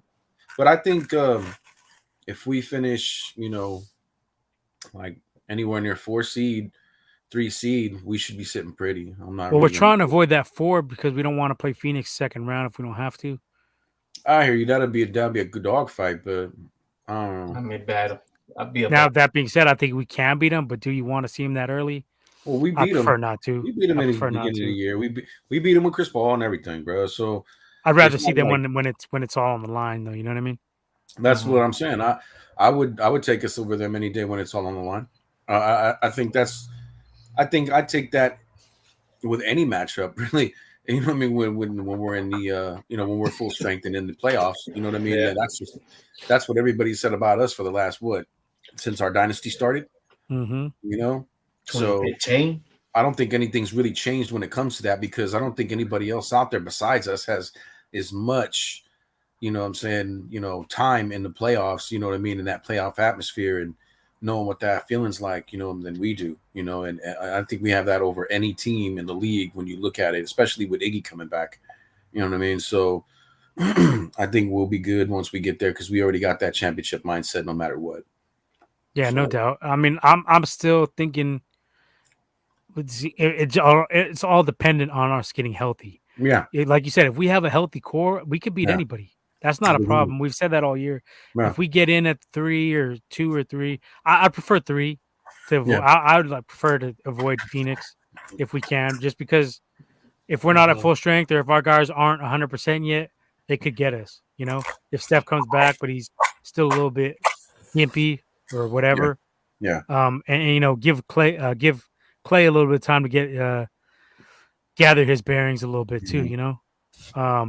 And maybe Wiseman could come back for that series potentially. Yeah. I'm not saying that's a high possibility, but potentially he could maybe come back if we see him in the Western Conference Finals, whereas he may not be able to come back that round before. So I'm gonna be honest with you. At this point, I'm not putting any stock in him coming back. I know. You know what I mean? Even this year, even let alone the playoffs. You know what I mean? Yeah. Will it be a welcome addition? Fuck yeah, you bet your ass. You know what I mean? Mm-hmm. But if it's to the point where he's just trying to do all right, carrying his own weight, nah, man, go ahead and shut it down and take a look. You know what I mean? And just take the L for next year. Yeah. Hondalorian jumps in here. He says, "Bad luck has screwed our teams. Wiseman's knee, Jimmy's shoulder, and as for SF Giants, some good signings, but not enough considering everything the Giants lost.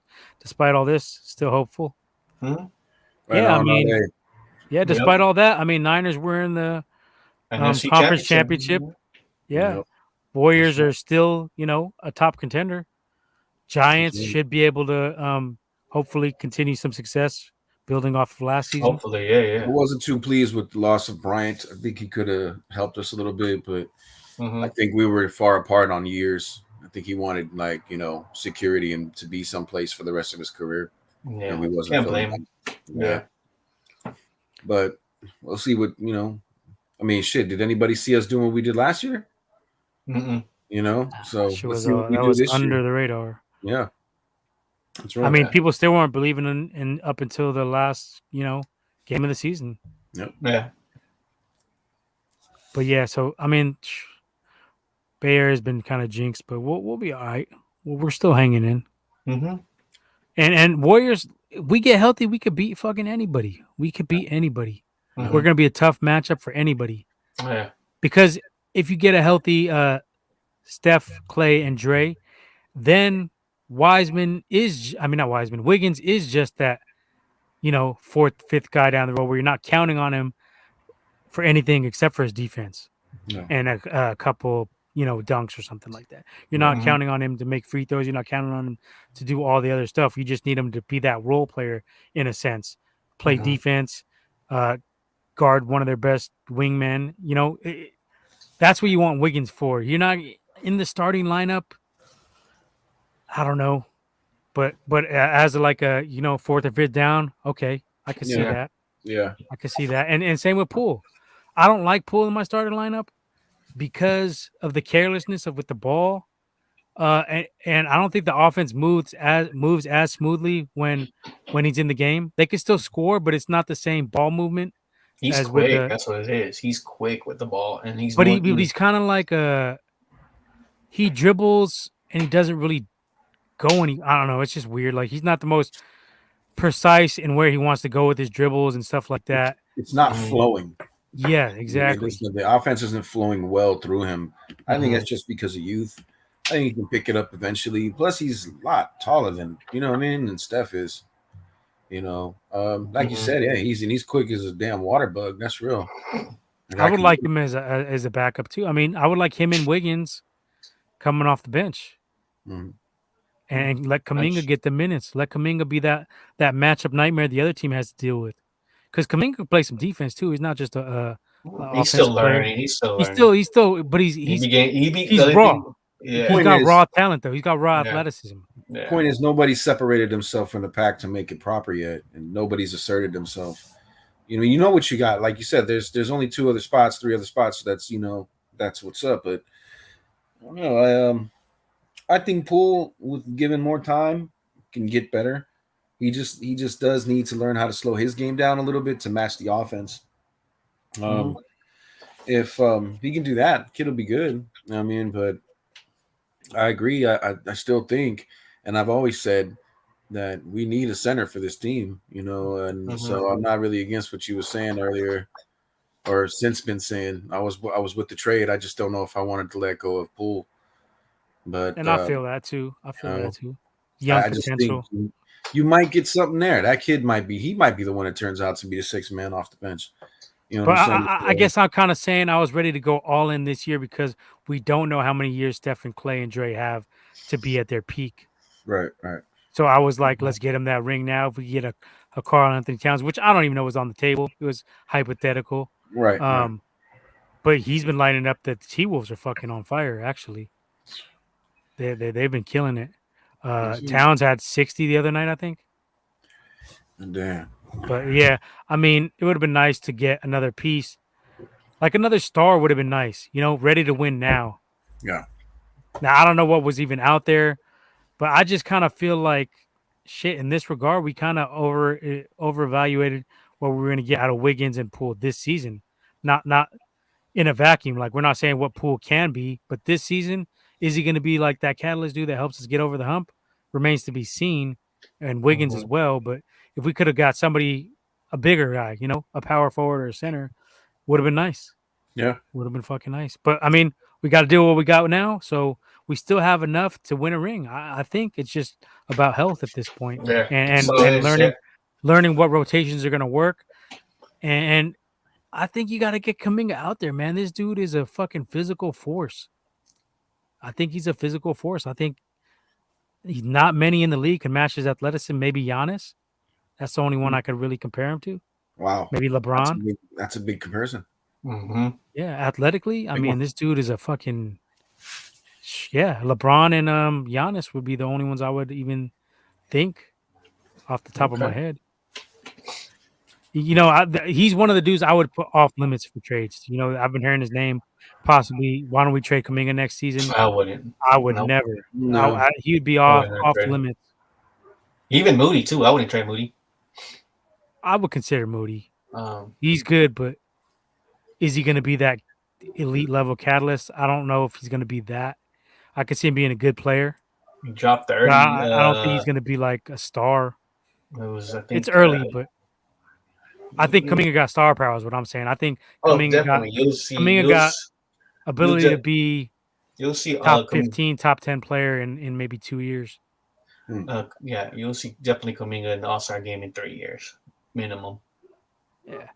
But we'll see. I mean, it's a work in progress. It's kind of a weird situation we got with the vets and the young core, and everybody's kind of learning their roles. Everybody's getting intimidated. You got the young. I'm sure you got the vets worrying about these younger cats on their heels. Like, is this dude going to take my spot? Because there was a lot of chirps about Clay getting benched, which I didn't like. I never liked that idea. And then Poole having to adjust to Clay coming back. Wiggins having to adjust to Clay. So it's like, mind games on the roster. Nobody knows where their spot is like solidified as of yet. Right. And like we have so many 2 and 3s. We have so many 2 guards and small forwards that it's kind of hard to get everybody their minutes and figure out what the fuck is going to happen. Well, that's what I was Juan Toscano, where's he been? He hasn't been getting much run, has he? Yeah, he's not going to get any minutes right now. That's what I was saying, though. I mean, nobody separated themselves yet. Yeah. To be them reliable next couple of guys, so. But I think, like I said, a lot of that is because of injury, you know what I mean? And I don't think we should stress too much just yet, you know what I'm saying? But, it's definitely understood why everybody is kind of, ringing the fucking alarm, so to speak. Yeah. And depth-wise, I mean, I don't think there's anybody that can really match us. No. Depth-wise in the playoffs. No. We're pretty fucking deep. Yeah. Especially, I mean, at 2 and 3. When you go to 4 and 5, that's a whole nother. And even 1, I mean, who could run point other than Steph really and keep us going at that level? I don't really see anybody who can really fill in like that. That's I mean, only when we had Sean could we actually replicate some of that. Livingston. Well, I liked Ian Clark when he was here too. He he wasn't no Steph, but he could keep the offense moving a little bit. Yeah. Barbosa. Yeah. But yeah, Livingston, that's a great example. That's where he you gave hope, us some, because Poole is so quick. That's what you hope he can morph into. You know, one of these days. That's why I'm like, let's just wait for a minute to see if kid got it or not. Yeah.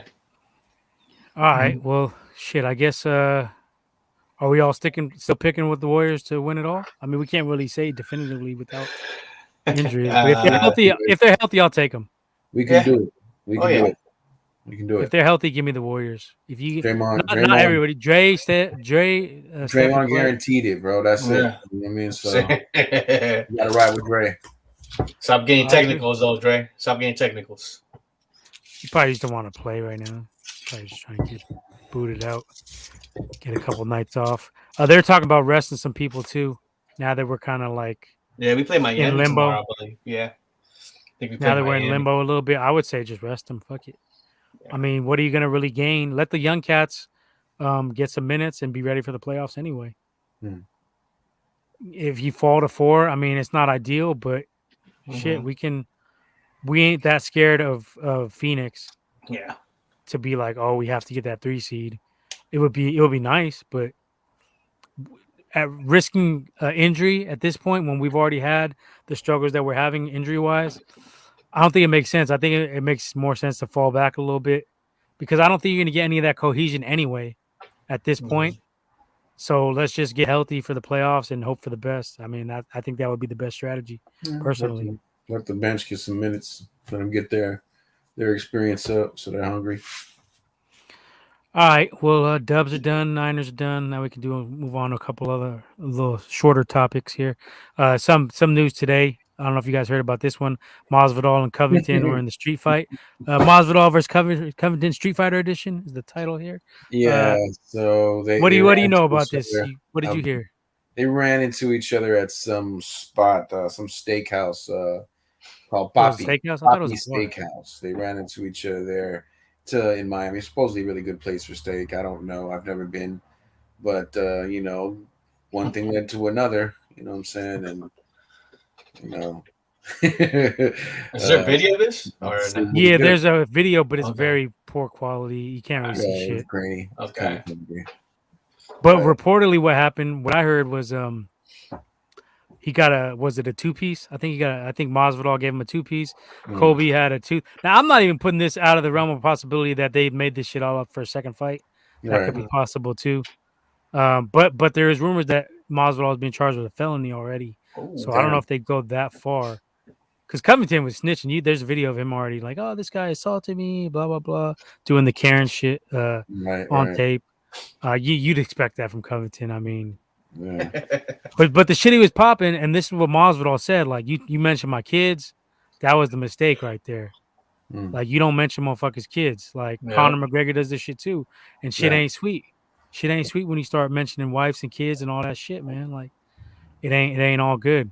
So if this was real and this actually happened, I mean, I ain't mad at Masvidal. I mean, Covington was talking that shit. I run.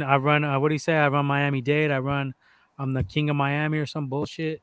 Yeah. So I mean, you can't be popping that shit.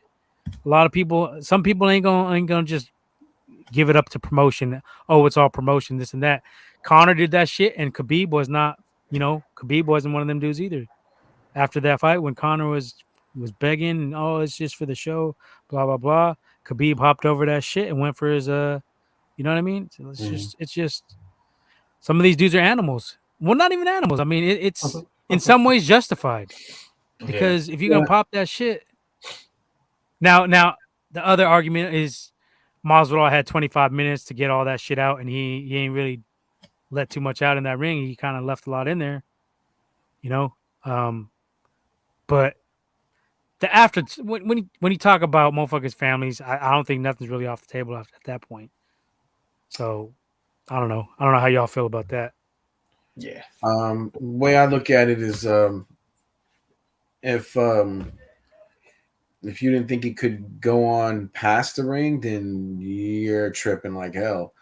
Because some people, they don't turn it off, bro. You know what I mean? And then you're really gonna be too upset that this dude, you know what I'm saying, who you was talking out, side of your neck about, and his kids are really going to accept him. And then you already know he's one of them dudes from the street. You know, you already know he's that dude. Kimbo You fights. know what I mean? Because you have history with this guy. You know what I mean? So you know he's that dude. You know, he's about that. You know what I mean? So when you know all of this and you know he's that kind of cat, and then you take it to a level where you know he's not going to turn it off, you can't really cry wolf after the fact, you know. But I understand, you know, that was in the ring, see me in the ring kind of shit, you know what I mean? But at the same time, it shouldn't have been like this isn't like one of those, you know, holy shit, it was, you know, the dude Out of who, nowhere. you know, it was the crippled guy who was Kaiser Soze. And it wasn't one of those, bro. You know what I'm saying? This It's was you're poking the tiger. What the fuck you expect the tiger to do? exactly, you know what I mean? So it's kind of like, you know, I mean, let's not pretend like you didn't see something maybe like this coming and you should have been on point about it. I don't really have any feeling for him because you know what business you're in and you know what kind of dude he is. You know what I mean? Because you can't say you don't. You have history with this guy. Yeah. You know what I mean? So it's you kind of, you know, you shouldn't have to worry about walking into a spot and then getting into something just because. But you know, you shouldn't expect it if you was talking, you know, as hard as you were during them promos. You know, look at Khabib. Khabib smashed Connor. You know what I mean? And they had a riot afterwards, bro. I mean, Wow. you know, I mean, come And on. you seen that you seen the clip of Connor like in the I think like the third round or something when they were against the cage where he's like, "Oh, it's just for show," blah blah blah, and Khabib was like, "Fuck you," like get the fuck out of here. Yeah. Yeah, it's Oh, by the way, we called that Covington Masvidal perfectly on our pre-fight analysis. right. I think we both said this is the way it was going to end up. Yeah, I mean, it was simple to see. That one was that one Pretty was easy. to me. Well, I mean, it's not that Masvidal doesn't have, and I said this there before. It's not that Maz doesn't know how to wrestle. He knows how to wrestle. Him and Kobe, you know, they was folks. So you know, he taught Kobe how to swing, and Kobe taught him how to grapple. You know what I mean? But the thing that what it was he didn't know it as good as he jujitsu. And like I said, his jiu-jitsu is not better than Colby's wrestling. You know what I mean? He's great at jiu-jitsu. It's just not better than Colby's just that much better at wrestling. So he was Kobe's able to beast control him. wrestling You know what I wise. mean? Exactly. He never let himself get put into a position where he knew he could get tapped, even though he hurt his leg. You know, you've seen that. And the thing that I couldn't understand was he was giving Colby a little bit too much respect. I guess he probably in his mind was thinking that it was a plot, you know what I mean, to get him to come in when he was, you know, because you seen he was favoring his leg throughout the rest of the match after round one. He caught a decent leg kick in round one, and he hobbled him the rest of the match. He killed his leg basically with that kick, and he never took advantage of it. Even and he dropped him too. He even dropped after him he in dropped the him fourth round.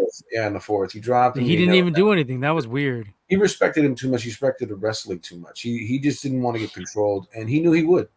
You know, he was hoping that he can, you know, nail him with that one to stun him, you know, completely, and then have the chance to follow up. But it just never really materialized. You could see it in him. You know what I mean? He just had way too much respect, and in my opinion, he didn't take enough of a chance. He had the opportunity because Colby basically beat him at his own game. To be honest with you, he stood with him. You know, a lot longer than I thought he would too. You know, I mean, he did that with Usman as well. But you know, with Usman and him, they're both wrestlers. You know, they could strike. They could probably knock you out. Yeah, but they're not the most technical of guys with boxing. You know what I'm saying?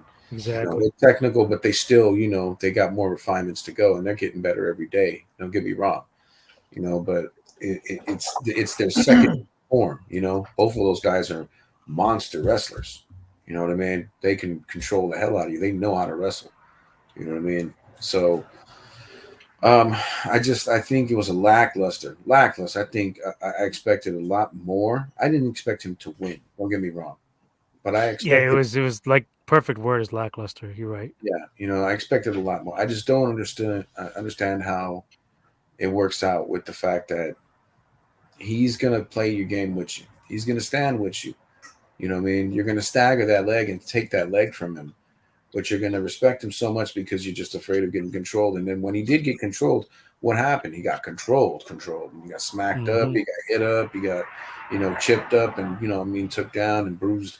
It wasn't for him. And I kind of saw it going close to that route, but I didn't see it as being as one-sided as it ultimately turned out to be, So it could have been a so much better, I think, a performance.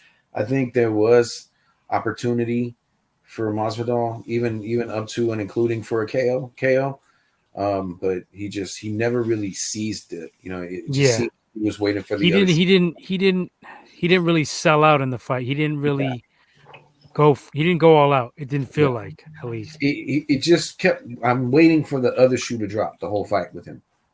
That's why we don't need to see part 2. There's other fights. There's other fights that could happen that'll be better for both guys. True. And Masvidal versus McGregor is one of the room. I'll see it. Let them talk their shit and settle in the ring. I'm for that. The lead up to that fight would be crazy. There'd be so much shit talking and gamesmanship. And then you got Covington calling out Dustin Poirier. Poirier would be going up. So, he would have that weight advantage. I'd still like to see it, possibly, if that's. He would go. Poirier, I think, would be open to a catch weight. I think the only thing that would hold that fight up is just, Dana and then backing the truck up. It's just the money that would hold that. He threw enough money at him. I think they'd both be willing for it. I think it would definitely be a catch weight, though. I don't think Poirier thinks enough of Covington to go ahead and, even deal with all that. To gain all the extra weight and shit. So if anything, he'd be like, all right, it's much. I'll meet you halfway, maybe 10 pounds, and then So for Covington, there ain't too much out there because he ain't getting another Usman fight anytime soon. I wouldn't think. If he beats another top prospect, so I think Burns has a fight coming up with somebody right now. Kamzat, whatever his name is. Kazmat? Yeah. Well, I think if Burns beats Kazmat, April, they'll set up an eliminator between him and Covington. That'd be a good fight too. I think that would be a great fight.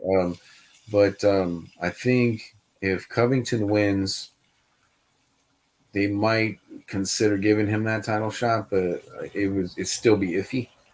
You know what I mean? And if Burns wins, he gets a title shot because it would be his second time fighting for the title, I believe. Because I think he's already lost to Usman. I think they fought before. I think he lost. Yeah, he did. He got KO'd. Yeah, he rocked Usman though. With the good. I think it was a left hook. He rocked him pretty damn good. But Usman was able to. He didn't really go for. He didn't go all out after he rocked him. Let him get his bearings, and Usman came and clipped him and dropped him and knocked him out. I think that rematch would be more along the lines of a payday that they would like. Because they could set it up as it's the second time he's streaking and he beat Kazmat, you know what I mean? And nobody wanted to fight Kazmat, so I think that would be the fight that they would like to make, and I think they would make Covington jump to one more hoop. I wouldn't be surprised if McGregor leapfrogs everybody and gets that Usman shot. He takes 2 tough dudes down, he gets another title shot. Yes. I wouldn't be surprised if McGregor leapfrogs everybody. Dana is on McGregor's cock, and I can't. He loves that money. I can't see it because even Usman is already entertaining the I would chatter agree. Online. I would agree, but the only reason I can't is just because there's so many like crisscross fights that he could do with Conor. He can make money fights with Conor right now. You know what I'm saying? That's true. He can do. You go rematch with Nate. Fucking who were we just talking about? Fucking fight with Masvidal. You know what I mean? He's got options that they can do to make a prize fight for these guys. You know what I'm saying? And that would be a nice little, fuck it. No fucking title fight. You know what I mean? It's 5-rounder. Just get in there and kick your ass. You know what I'm saying? Why not? And they can do that with Conor. So I think that they would probably look into something like that and then stretch it out because it's all about money for them the way they think. All right. Well, let's move on along. Oh, it's safe to say this beef is never ending between these two, though, right? Yeah. This shit is for life, I would say. You're not going to see any handshakes anytime soon. All right. I don't got a chance to watch any boxing over the weekend, but we had the Xander Zayas and Edgar Berlanga had fights on the same card. I don't know. Are you familiar with these cats? No, these Berlanga's name sticks out to me, but They're I don't they're, know. they're Puerto Rican cats. They're. I like Xander Zayas. He's solid. Is he the young kid with He's the 19. Yeah. yeah, he has the like Mm-hmm. he has the Undefeated. mullet, you know, the Mexican Yeah. mullet. Undefeated. Yeah, I think I seen the clip of this kid. Yeah. So he was very impressive on Saturday night. That was on ESPN Plus, right? Or Yeah, it just was on ESPN okay, Plus. okay. He I like what I seen. He's got a lot of power. I had seen him fight before. He's patient. He has a good jab. He's got power. And like I said, he'll take his time breaking you down. And he has some pop to him. So he's a solid fighter. Very good performance. I wasn't familiar with the cat he fought, but the cat that he fought was looked to be a little bit slick. He was a little bit hard to hit, and he was able to just kind of tag him at will, break him down. Once he broke him down, got his rhythm down, he was timing him perfectly. So yeah, I was impressed with Xander Zayas, and I'm looking forward to seeing him fight in the future. On the flip side of that, I've never been impressed with Edgar Berlanga.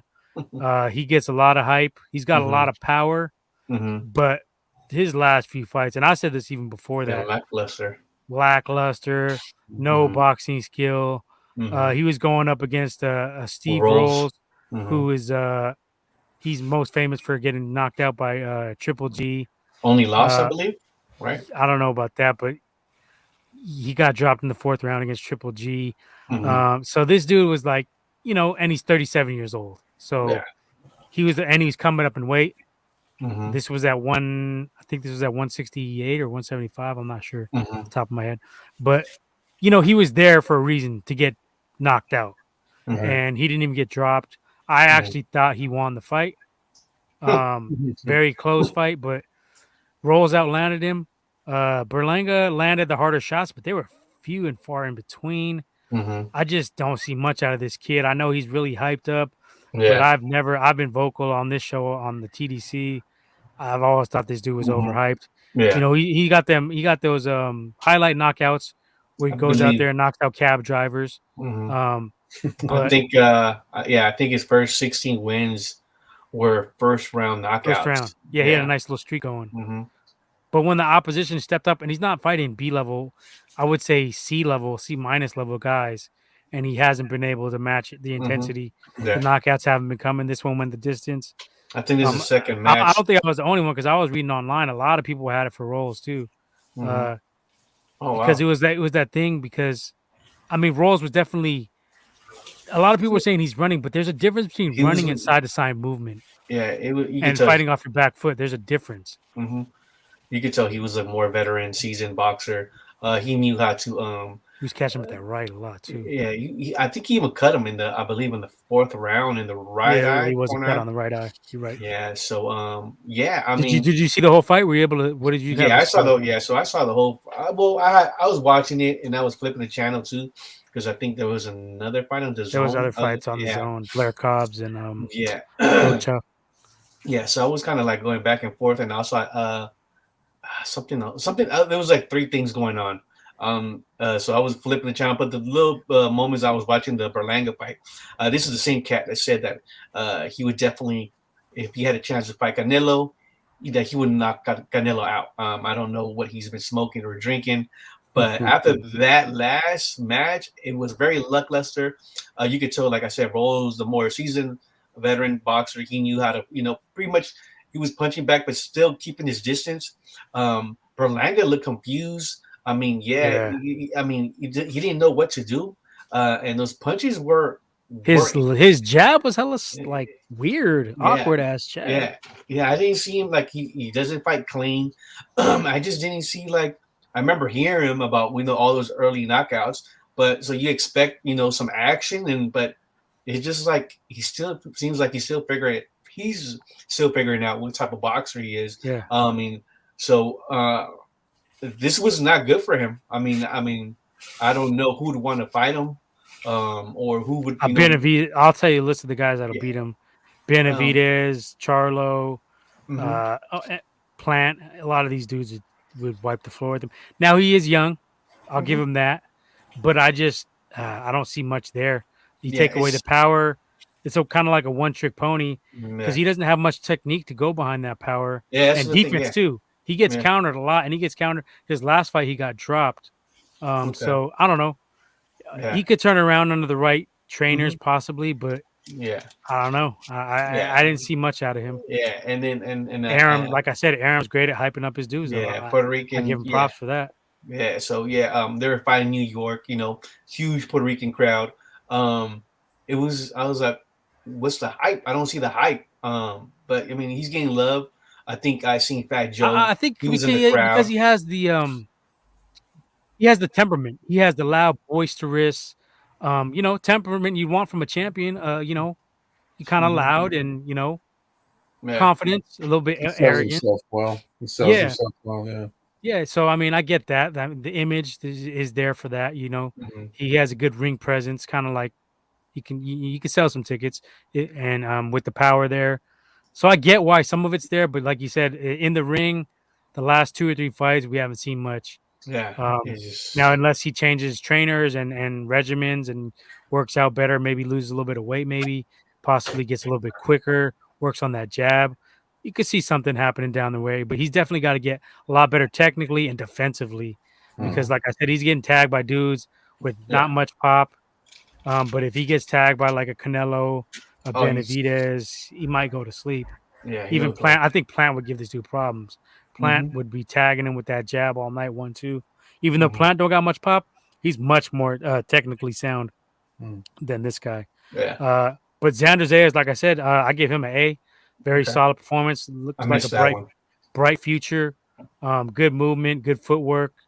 Um, Nice jab, long jab, stiff jab, good combinations. He goes to the body, goes to the head as well. Looks very Hmm. well rounded. So future's Okay. bright for that guy. Yeah, and So he could be the next one to hold up that Puerto Rican flag because it's a proud boxing segment we have there. So That's what's up. I'm gonna have to keep. I'm gonna have to take him out, man. yeah, I recommend it. He's definitely looks promising. Right Maybe on. we could see that Mexican Puerto Rican rivalry go down the road. That's always Yep. one of the favorites. That's what's Mhm. up. Two great boxing communities, Mhm. and when they have good, it's good for both Oh yeah. communities when there's two good champs that can meet. It sells Yep. fights. It makes for good talk between all of us, Yep. and That's right. shit. I want to see it down the road. Yep. I think Xander's at one. I want to say he's at 154, so he'd be looking at possibly not the well-known Charlo, but the other Charlo, the twin. Right. I forget their names, Jamal, one of the two. Yeah. The 154 guy, he'd be looking at him in a possible showdown. I don't think they're in any rush to do that, though. A couple years No. down the road, No. but Mhm. that could be. I say that could be his division for the taking in the very near future. You could see him probably trying to unify.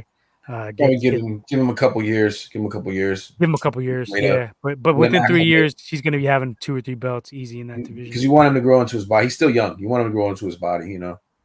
So Yeah, definitely impressive. Be on the Mhm. lookout for that cat. nice. I don't think it's much of a secret after that performance because Nice. it was solid. Nothing, no complaints. And I'm a tough fucking critic, you know that. So I Yeah. mean, Yeah. I got no complaints over his performance. I thought it That's why I said I gotta look this kid up. was very yeah. My I brother would say sent me a special. clip some kid, and I think if it's the same kid, then I think I know who you're talking about. It was beautiful. It was guy I think threw a lead right, and he ate it, but at the same time he had dropped that shoulder and waited for it. So when it landed, he let loose his lead left, and that was good night. So I'm thinking it's that kid, but I'm not too sure. Probably is. Yeah, So, check him out. He's got some YouTube shit, I'm sure. for sure. Shit, you guys ready to get out of here? You want to talk I got a couple other short little topics. So it depends on y'all what y'all want to do. What you got? What you got? Yeah. Let's do a Well, quick this is a mailbag. quick one, just to push your T body. We already kind of mentioned it. Oh, But when at McDonald's, it's corny, but at the same time, fuck it. I ain't mad at Push for making that bread. Hell yeah. And there's more to the story because he's bitter because he had that McDonald's jingle. I'm loving it. He wrote that back in the day, and he feels like he was ripped off for that shit and underpaid. They took advantage of him. They got him at a time where he was in need. Now, the flip side of that is you did sign the contract. You know how much you're going to get paid for it. Yeah. But at the same time, I'm sure they underballed the fuck out of him. So there's that there. Yeah, but you know what I'm saying? I don't know how I feel about that. You know what I mean? Just because, going in, what kind of corporation you're fucking with, True. So, I mean, I don't know. What do you feel about the whole thing, though? Is it like, because I heard people already saying, like, oh, this is damaging to his legacy. Like, he's doing these, like, selling out, basically. But, I mean, shit. I was always If told, it's quick money. I was always told, bro, never feel too bad for a millionaire. You know what I mean? So, I mean, really, I really don't care too much. But, yeah, I mean, we've seen this, we've seen Travis Scott. He had his own little hamburger at McDonald's. You also had what's his name? Yeah. So somebody else, Mariah Carey had one. She had fucking Christmas time. She had some little Mariah Carey menu or some shit. Yeah, Saweetie had one, or one of them rapper females. Oh, Nelly had the little bootleg Burger King one. Right. Yeah. So that's the new marketing hype. I've seen it on the Outback app when I order on there. They got like SEC players on there. They got their own little meals and shit at Outback. That's the new little marketing hype. Yeah, they're riding with. Yeah, why not? Make yourself. That's a little hustle. Get your cash. Well, but I'm a Push T fan, so I got no problem with him making some dough. Yeah. I like Push. I thought he bodied Drake and he bodied McDonald's in the same mold. I don't really, like I said, I'm just like, if you wasn't hot back then, you know what I'm saying? That's why they lowballed you, bro. You know what I mean? What can you do? You know what I'm saying? I felt I was lowballed at any job I ever worked. I can't go back to them and be like, hey, you owe me money. You know? What does Fat Joe always say? Yesterday's price is not today's price. Right. And it works both ways. Exactly. Yep. I mean, hey, Jordans, you know what I'm saying? The original ones was what, $85 when they came out? Shit, Go try to find a pair of freaking, you know what I'm saying, a pair of 85s right now. You know what I'm saying? Good luck. Shit, Jordan rookie card. How much was a pack of that back in the day? 50 cents? $1 for a pack? There's 80,000, 20,000, whatever the fuck it's worth now. Yeah. I mean, good luck to you. Try to get. Did you hear it though? Did you hear the diss? The No. McDonald's diss? It's corny, but it's funny. You heard it, Leo? Yeah, I thought it was like, oh shit, I want to get the beat. Yeah, the beat was nice, and I'm like, damn. Yeah, so he was pretty much dissing the fish fillet. Fish fillet. Yeah. So I'm like, you know what? I want to try this Arby's fish sandwich they got. So ain't nobody fucking with Arby's though. Arby's just wasted money on that shit. Yeah. How many Arby's are even around still? I haven't seen one in a minute. I think that's like more like South and East Coast. Good point. Maybe Midwest. Yeah. I think there's maybe one here in the city somewhere. I don't think so. There used to be one on Sloat. Yeah. There used to be one in South City, and I think there's one. The only one that I think Pleasanton on my side might still be there is the one on Lakeshore Center over on Sloat by the zoo. Yeah, I think that one's gone. That's the one I remember too. Right. I think that one's gone though. Yeah, they're probably all gone then. Yeah. Like you said though, in the South, they probably have a presence. I'm sure. Yeah. South has a lot of fucking fast food. That's why everybody's unhealthy out there and shit. A lot of people unhealthy. Like Alabama and shit. Let's see. Last one. The Marvel movie Disney releases came out. I mean, it didn't come out, but I seen it today. Let me see if I can pull it up. Some pretty good shit. Strange. Still coming out May chronologically, Moon Knight is coming out March 30th. Check that out. How are you on Moon Knight, Cello? Because I'm not too familiar with him. I had always seen Moon Knight around, in comics and all that shit, but I had never really read any of his stuff. He's been a player for a long time, you know what I mean? West Coast Avengers and all that shit. The only comic that I can tell you that I read, only arc that I read and went through and just sucked up like a sponge was The Bottom. It was I think it was around when they were trying to like just Heroes Reborn kind of shit. I don't think it was with that timeline, but I think it was around when they were trying to recycle dudes to give him a crazy edge, because when they brought this one out, he went pretty damn sav. From what I read throughout that arc, if there's anything like that, you know what I mean, we're in for a pretty damn good ride. because it's pretty like it's pretty gritty. It turns out that the Punisher killed his brother and some crazy other shit going on. He's basically he was Merc, I think, and he's gone through, you know, pretty crazy thing. You know what I'm saying? And he linked up with a bunch of other mercs, and they were doing business around the world. And you know, his time came for him when he was up at a job up in Egypt. I don't want to go into it too much because I don't want to like ruin it for nobody. But you know, things happen, and then you know he meets a spirit, and you know, boom, you know, we have an origin. You know what I mean? But no promising. It's pretty cool because he's like an avenging spirit, so he's going to be in there. You know what I mean? Handing out pain. You know what I'm saying? In Land of Wood. You know what I mean? So it's going to be pretty good if it's any kind of, you know, and then from what I understand, kind of like a crazy Batman, like no, more of like a Punisher that I won't kill you. You know what I'm saying? He'll beat you, almost like a Batman because he'll beat the snot out of you. But Batman ain't gonna fuck around and cut your face off like he did in that story arc. He did to somebody. So this dude is he'll take faces, bro, and he'll brand cats and he'll fuck people up pretty damn viciously. You know what I'm saying? So, and then what I'm understanding, Disney Plus is now expanding more into R-rated and mature things. Yeah, so they got a I just seen it today actually. They'll give you an option to allow to see the Netflix, all the Netflix shit, because the Jessica Jones and all that, they had some fucking in there, and the Luke Cage, they had some titty shots and shit like that. So cool. Yeah. So that's why then, because I did read a report about that they're going to start probably, maybe some of the MCU will go that route. They're going to have to, because if they do a Punisher movie and they really want to do one right, it's going to have to be rated R. And they also have Hulu as well. They can throw everything on there.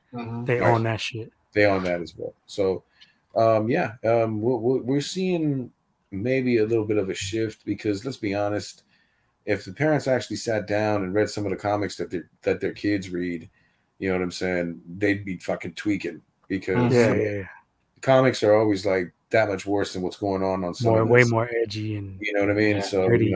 How many times have we seen people actually get murdered? Pretty fucked up. I mean, Joker beat the crap out of Robin with a crowbar for hella long before he actually blew him up. You know what I'm saying? So I was just watching the Titans, and they didn't even show like when they showed when he fucked up Jason Todd, but it wasn't like, oh, I don't know, Leo, if you ain't seen that far, I'm gonna just shut up. But they have some scenes in there. Yeah, you know what I mean. But this is comics. This isn't. You know what I mean. So that's in the comics. That's in the print, dude. He beat when in the Death in the Family when Robin was killed. Basically, Joker caught him, beat the shit out of him with a crowbar, like you know what I'm saying, like how it sounds, beat his ass with a crowbar, dog, for hella long, and then set a bomb, blew that nigga up. Yeah, you know what I mean. It's just like, whoa, bro, really? So, it's a good move. Well, I'm just saying it's about time that if the parents knew all this time what their kids were reading, I don't think it would have took so long for them to incorporate that shit into the movies. You know what I'm saying? Yeah. Because so far, and not only that, Marvel is smart to do this because some of the adults are just tired of the same kind of similar stuff. Not me. I'm still a fan, but you get more. You can tell different stories. Yeah, you can tell different stories and get more of the adult crowd now. Right. So. Or a different segment of the adult crowd, I guess. I mean, it's fake, but you want certain aspects of it to be real because it's like certain aspects have to be real. So we'll see. I mean, it looks like some things are going to come good out of all of this. So that's March 30th for Moon Knight. Then we got Doctor Strange on May 6th, which that shit looks fucking as good, if not better than Spider-Man, in my opinion. And Spidey was fucking off the hook. I liked it. What was No Way Home was the title? No Way Home. Yeah, No Way Home. I liked it. I thought it was fucking solid. But this looks like it could have even more impact on the universe and even more fucking cameos and shit. You already see in the trailer, Professor X is talking. Possibly Tom Cruise is Iron Man, supposedly is rumored. So this shit's gonna be wild. And then they changed what's his name? Shuma Gorath into Gargantos. They kind of merged their storylines. I wasn't familiar with. I did some backstory reading on my own.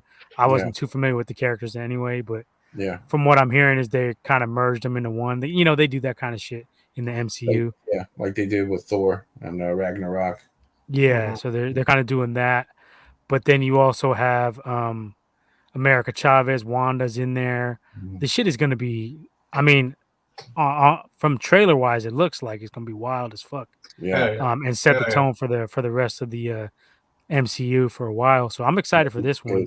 I'm gonna try to go see this one day one. Yeah, and that's May 6th. Yeah, catch that on Thursday.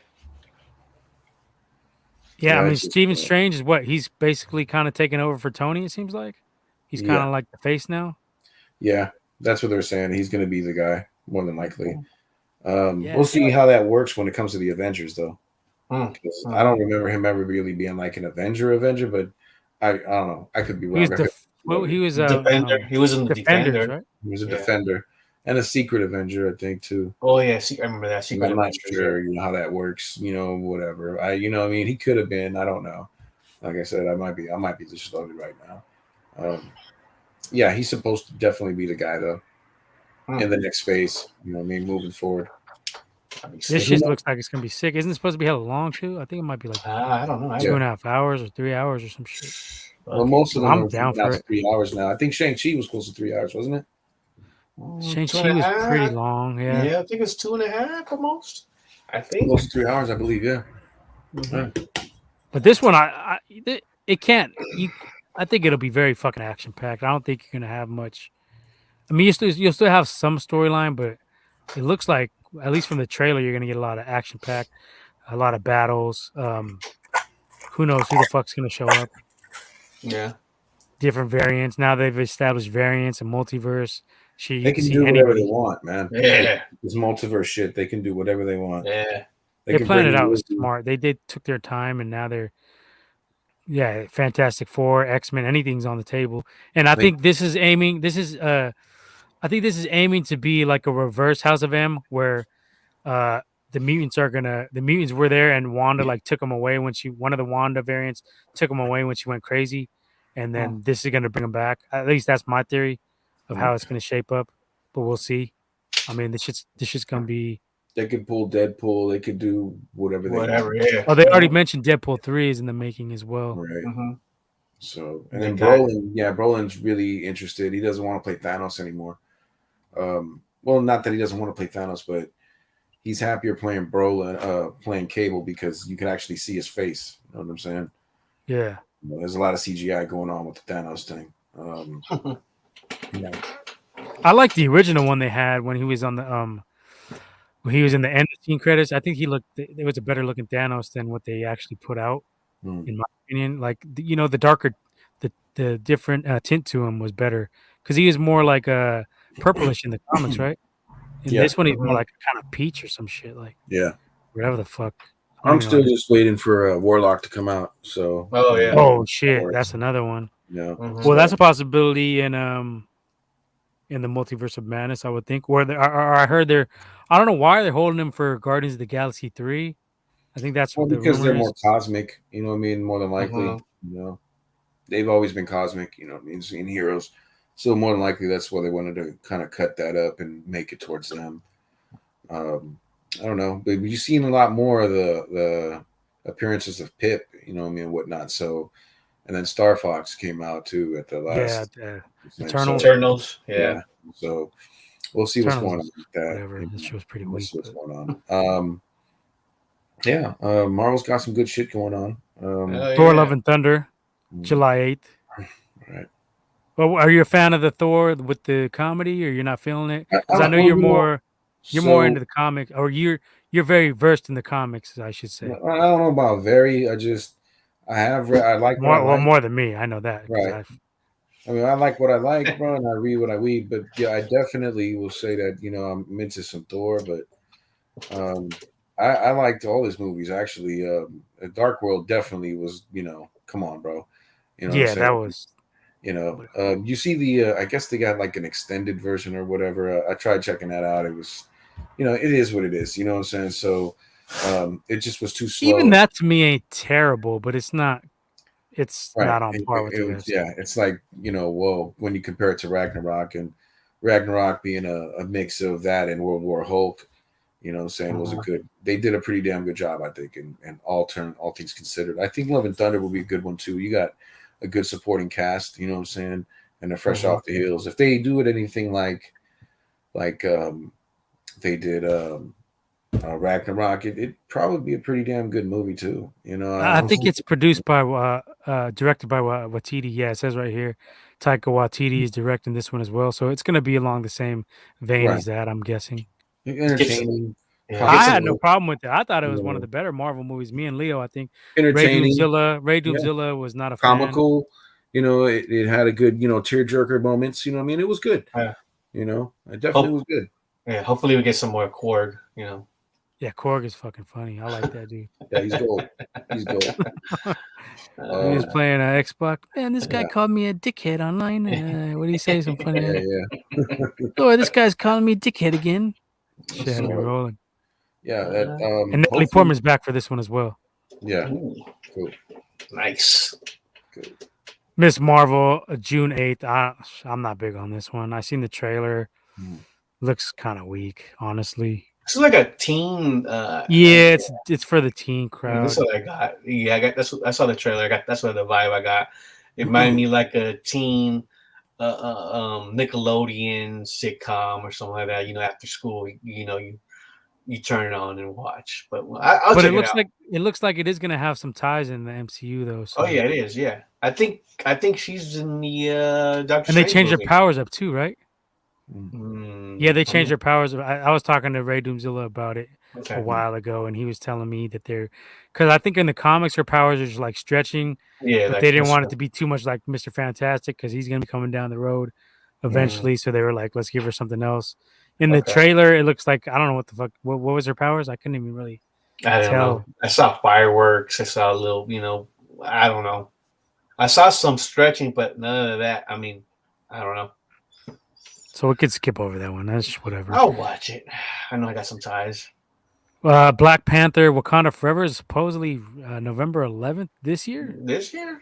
Oh, that's what it says on this site. I don't know if that's accurate though. I thought that was further down the road because we haven't even seen a teaser trailer or nothing for that shit. But I don't know. I'm curious to see what route they go without Chadwick. They were saying that Shuri won't be. They're not going to go the route of Shuri being the Black Panther. They're going to go. I don't know what the fuck they're going to do. Honestly, it's going to be interesting. They'll probably try to bring back Jordan. I think. Yeah, because there was rumors he wanted to be Black Panther and to be in it anyway. Maybe they'll go multiverse route and pick him up a Michael B. Jordan that's penitent or has misgivings in his soul for what he's done or some shit like that. Who knows? I can see that. Yeah, they could do anything, like you said. Anything's on the table at this point. They can do whatever they want. Yeah. That was a pretty damn smart move going the multiverse route because you can write any story now. You can go what ifs like crazy. What if? Hopefully they dig in to the what ifs archives and actually make one of them. You know what I mean? Like a real one that actually was there. Feature film. Yeah. That multiverse shit right there extended their lives like 20 years. I mean, they were already 20 years out, but they're like 40 years out if they fucking wanted to. Oh yeah, they can do so much, man. Because they don't even have to bring X-Men and Fantastic Four at the same time. They could if they want, which they probably will. They'll extend that out, 3 or 4 years apart. Or maybe they can have their own universe now. And do what they want. Just the Fantastic Four's comics and their likenesses in their franchise. They could just do their villains and keep it. That would be sick. You know what I mean? And then they always have to fight. So I'm for that actually. You don't have to have every single thing connected in the MCU. You could have two branches of it or whatever the fuck, 3 branches. But I like that thinking. Leeway, I like that. Yeah, it affords them that leeway to do it, or they could just do it like they've been doing it and just let you know, like, hey, when this was happening, like they do in the comics. You know what I'm saying? A story intercedes here and over there, and then it says it in there when you're reading it. See fucking Wildcats 104. You know what I'm saying? And, to see the flip side of how this shit happened and what they were doing. You know what I'm saying? So. You can do all of that, you know what I'm saying? And then you can also make it like they're doing, like prequels or shit after. like they did when Avengers came out, right? Mm-hmm. And then after Avengers dropped, and you had the first Spider-Man come out and showed, Birdman, Michael Keaton, you know what I'm saying, working on shit on the aftermath. You know what I'm saying? I mean, when they were breaking down all the alien shit. You know what I mean? So you can do things like that, and have shit and you can keep making movies, and it'll be at the same. Yeah. You know what I mean? It's just a different story. It just happened away from that story. You know what I mean? So they can do so much shit, man. You know what I mean? But with the multiverse, they can make up anything that they want. Yeah. The She-Hulk is the next one on there. They actually don't have a release date, but it's supposedly I haven't seen. 2022. Yeah, 2022. no trailer. Yeah. No, they did have a trailer. Oh, they did? They had like a little teaser trailer. Okay. It's out. Look it up on YouTube. It looked all right. It looked pretty cool. All right. I'm gonna check that one out. I think Bruce Banner is gonna be in it as well. Oh, okay. At least in little cameos and shit like that. Mm-hmm. But it looks decent, and that's release date. It just says 2022 at some point. I'm guessing probably around Christmas time or something, November maybe. I Am Groot is going to be a cartoon that has no release date, but it's dated for 2022. It's supposed to be focused on Baby Groot. That's more for the younger kids. Well, Yeah. Oh, yeah. That's what you're doing. You can in the ballpark. Guardians of the Galaxy holiday special. Supposedly this Christmas 2022. That'll be good. I'm down for that one. Okay. And then after that, you're getting far out to like 2023. You got February 17th, The Marvels, which is the sequel to Captain Marvel, I'm guessing. Mm. And then Guardians of the Galaxy 3, May 5th. So, yeah, this shit's going to be good. There's been a little bit of a lull here the last few months. I think, what was the last show they had? Loki? Was it Loki? Oh, no, they had What If. The last show was What If, right? No, it was Hawkeye. Yes. Hawkeye. Oh, okay. And I liked Hawkeye. I was down with it. I thought that was solid. Yeah. So we'll get some more shows here. Get some movies back in. May's always a good month for Marvel. I don't think I'm gonna be disappointed with Doctor Strange. I hope not, at least. Hell no. But yeah, it'll be good to get some more shows in. I've been watching Titans. I've been kind of binging that shit. I'm feeling it. I like that shit. I haven't really got to checking Titans out. I just actually finished Peacemaker. Peacemaker was fucking funny. Peacemaker was worth it. Yeah, I didn't think I was gonna like it. Mm-hmm. I checked it out on Ray Doomzilla's recommendation, and I was like, yeah, this shit is funny. It had a nice little 80s action movie kind of vibe to it as well. Kind of some shit in there. Exactly. The comedy. It was and I can't stand Cena, but this was okay. This was actually you could see that script they definitely wrote it with him in mind, and all the shit that he pulled off in it, man. It was great from first episode to last episode. I liked it. I thought it was a good move by them to spin him off. You know what I'm saying? Yeah, DC is actually kind of coming up on their shows, is what I was gonna say. Yeah. Because I like Doom Patrol too. It's a little bit weird in a lot of parts, but it's got its own little vibe, and I like it. It's kind of got some good action, and some of the like I said, some of the shit is hella weird, but it's cool. I kind of like some of the vibe. And Titans, I'm almost caught up all the way now. I'm only 2 episodes out from being done. I've been just binging that shit a lot. You get like some of the like lower level villains in there that you don't get in the Batman in every Batman movie. Right. It's just it's different, and you get to see Nightwing come out, and it's sick. I mean, I'm feeling it. Right. I like it. Some of it can get kind of repetitive at times, some of the storylines, but overall, I give it a solid B+. I'm feeling the shows they're coming out with. Peacemaker was solid too. So DC is kind of coming up a little bit. Kind of catching up. I'm assuming you're watching it on HBO Max. Yeah, of course. Yeah. Right. HBO Max is lit. You should hopefully you're taking advantage of the DC hub and you're going through the animations, because the animations. No, I haven't yet, but I'm gonna, because I heard those are fucking off the hook too. They're fire. The Flashpoint ones is the one. So it's a Flashpoint, Paradox, the Flash one, and Justice League Dark. That's the one that's back to back. Like, you watch both of those and it's pretty damn, they get pretty wild. You know what I'm saying? Up in that one. Supposedly they're going to have another story coming up on that one, but we'll see. Take advantage of their animation, because they're light years ahead of most Marvel animations. There's only a few Marvel ones that are actually worth their sand. Yeah, more than a few people have told me that already too. Yeah, you talking to me, dude. I watched crazy Japanese animation, and they don't play in Japanese anime. You know what I mean? So you're talking Ninja Scroll, you're talking Wicked City, you're talking Gobo 13. You're talking the classics like that, where they actually they get wild and dirty. You know what I'm saying? They don't really have too many of those, but DC, they make their stuff a little more for an older crowd. So yeah, and that's what I say about Titans is it's like more. It's nice to have some shows geared for adults and shit, yeah, but still have the childhood elements of that shit in yeah, there. Yeah. yeah. So I hear you on that. So yeah, take advantage of them. The animes are all pretty good. How far are you into Titans? I haven't even started Titans yet. Okay, all right. I ran through that. I actually just ran through the new one too. On First season Prime. is kind of slow. I will say that, but it gets a little bit better after Right. that. How many It's seasons still are there? good though. I just actually got on the one on Prime. The Boys Diabolical. Have you guys seen that one? Oh, I I haven't seen. seen it. I haven't seen it that yet, but one. I seen the. I just so seen that it came out. When did it come The out? first one is more like childish. You know what I mean? It's like you're watching a remake of a Looney Tunes cartoon. You know what I'm saying? From when you were like 6, 7, right? Uh-huh. So that's the first one, but the second and the rest of them are pretty damn fucking twisted. So Are they standalone or are they like all? so they're part of the universe. I guess it would be canon. Some of them, because some of them seem like origin stories.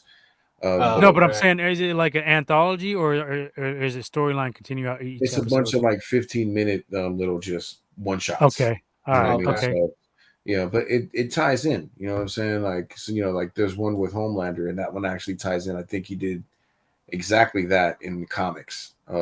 His little cartoon skit. You know what I mean? So, and it was pretty fucked up. So you gotta check it out though. It's pretty good. I watched the first one. I got pissed off when because it seemed like it was made for kids like that were like 5. So I stopped watching it, and then I went back and just finished it, and the rest were pretty damn dope. AD getting back to Pusha T says getting his bread. His music still whack as fuck. Same old patty cake rhymes. I fuck with Pusha T. I like Push. Definitely over Drake. Miss me with that Drake shit. But yeah. But he's getting his bread, like AD said. Get that money. But all right, shit, yeah. So that's basically what I've been watching. I haven't been watching too much. I've been kind of just on that because I kind of got into it. So I've been and I stuck with Snowfall too. Snowfall, yeah. That last episode was pretty fucking sick.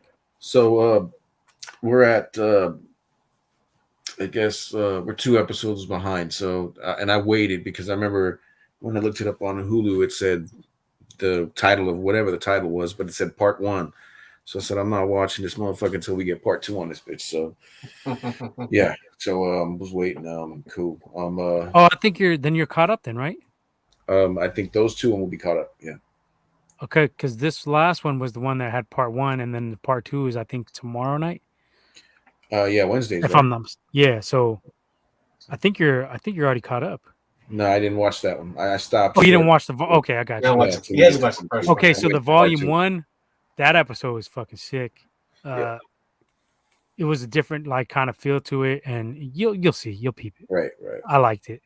And it left on a cliffhanger, so kind of like a cliffhanger, not the major, but kind of just like a lot of shit to be resolved still for that episode. Right. But yeah, Leo, get caught up on Snowfall. That shit is. Yeah, I love that shit. Season 2, episode 2, or something like that. Yeah, I'm on season 2. I mean, it's the same thing at times. It gets kind of like it hits its lulls a little bit, but then it kind of kicks its way out and brings you back in. A lot of those like type of dramas, similar style dramas, are the same thing. Power kind of had that where you get kind of like once in a while be like, oh, this shit is getting old, but then brings you back in, reels you back in. It's like that. Have you watched that Tommy shit, the Power Force? No, I haven't seen it. I seen the first episode, but I got to get on that shit. It was okay. It was okay. Santa Clara is the only Arby's? Really? Wow. Guy knows his Arby's. Wow. Shit, AD. Wow. Got What the hit fuck upside the has car. Arby's ever had that was good? I can't remember What off was the that top of my roast? head. I mean, it's just like what, like a roast beef type. Like They were cheap. I want to say they had some good little appetizers if I remember. They were correctly. cheap as fuck. That's all they had. Oh, okay. So he says that's a panda now. I think he's talking about the slow one. Right. The slow one is a panda now. All right. Okay. Shit, but yeah, I guess else any you other got? shows? Any other shows you want to talk about? Before I think that's it. Me and my chick are into All American. I don't know if you guys know about that one. It's about Football. it's football. loosely based off of some cat who hit NFL as a linebacker, but they're retelling the story where certain things changed. The kid's a wide receiver. I've seen the first episode of that. It was okay. I'll definitely check it out again. Yeah, I think my girl was watching it's it. like season 4 or 5 now, something like that. But yeah, check it out. Give it a watch. You know what I'm saying? It's a little extra dramatic at certain times, like 90210 was. You know what I mean? So That's the one with Tay Diggs, right? yeah, you know, He's like the coach or whatever. I think the Yeah. coach isn't the coach. So it's kind of like that. It's that extra drama. You know what I mean? It's more for young kids, but it's also for, suck you in if you get, caught up into it. You know what I mean? So check it out. It's not that bad. All right.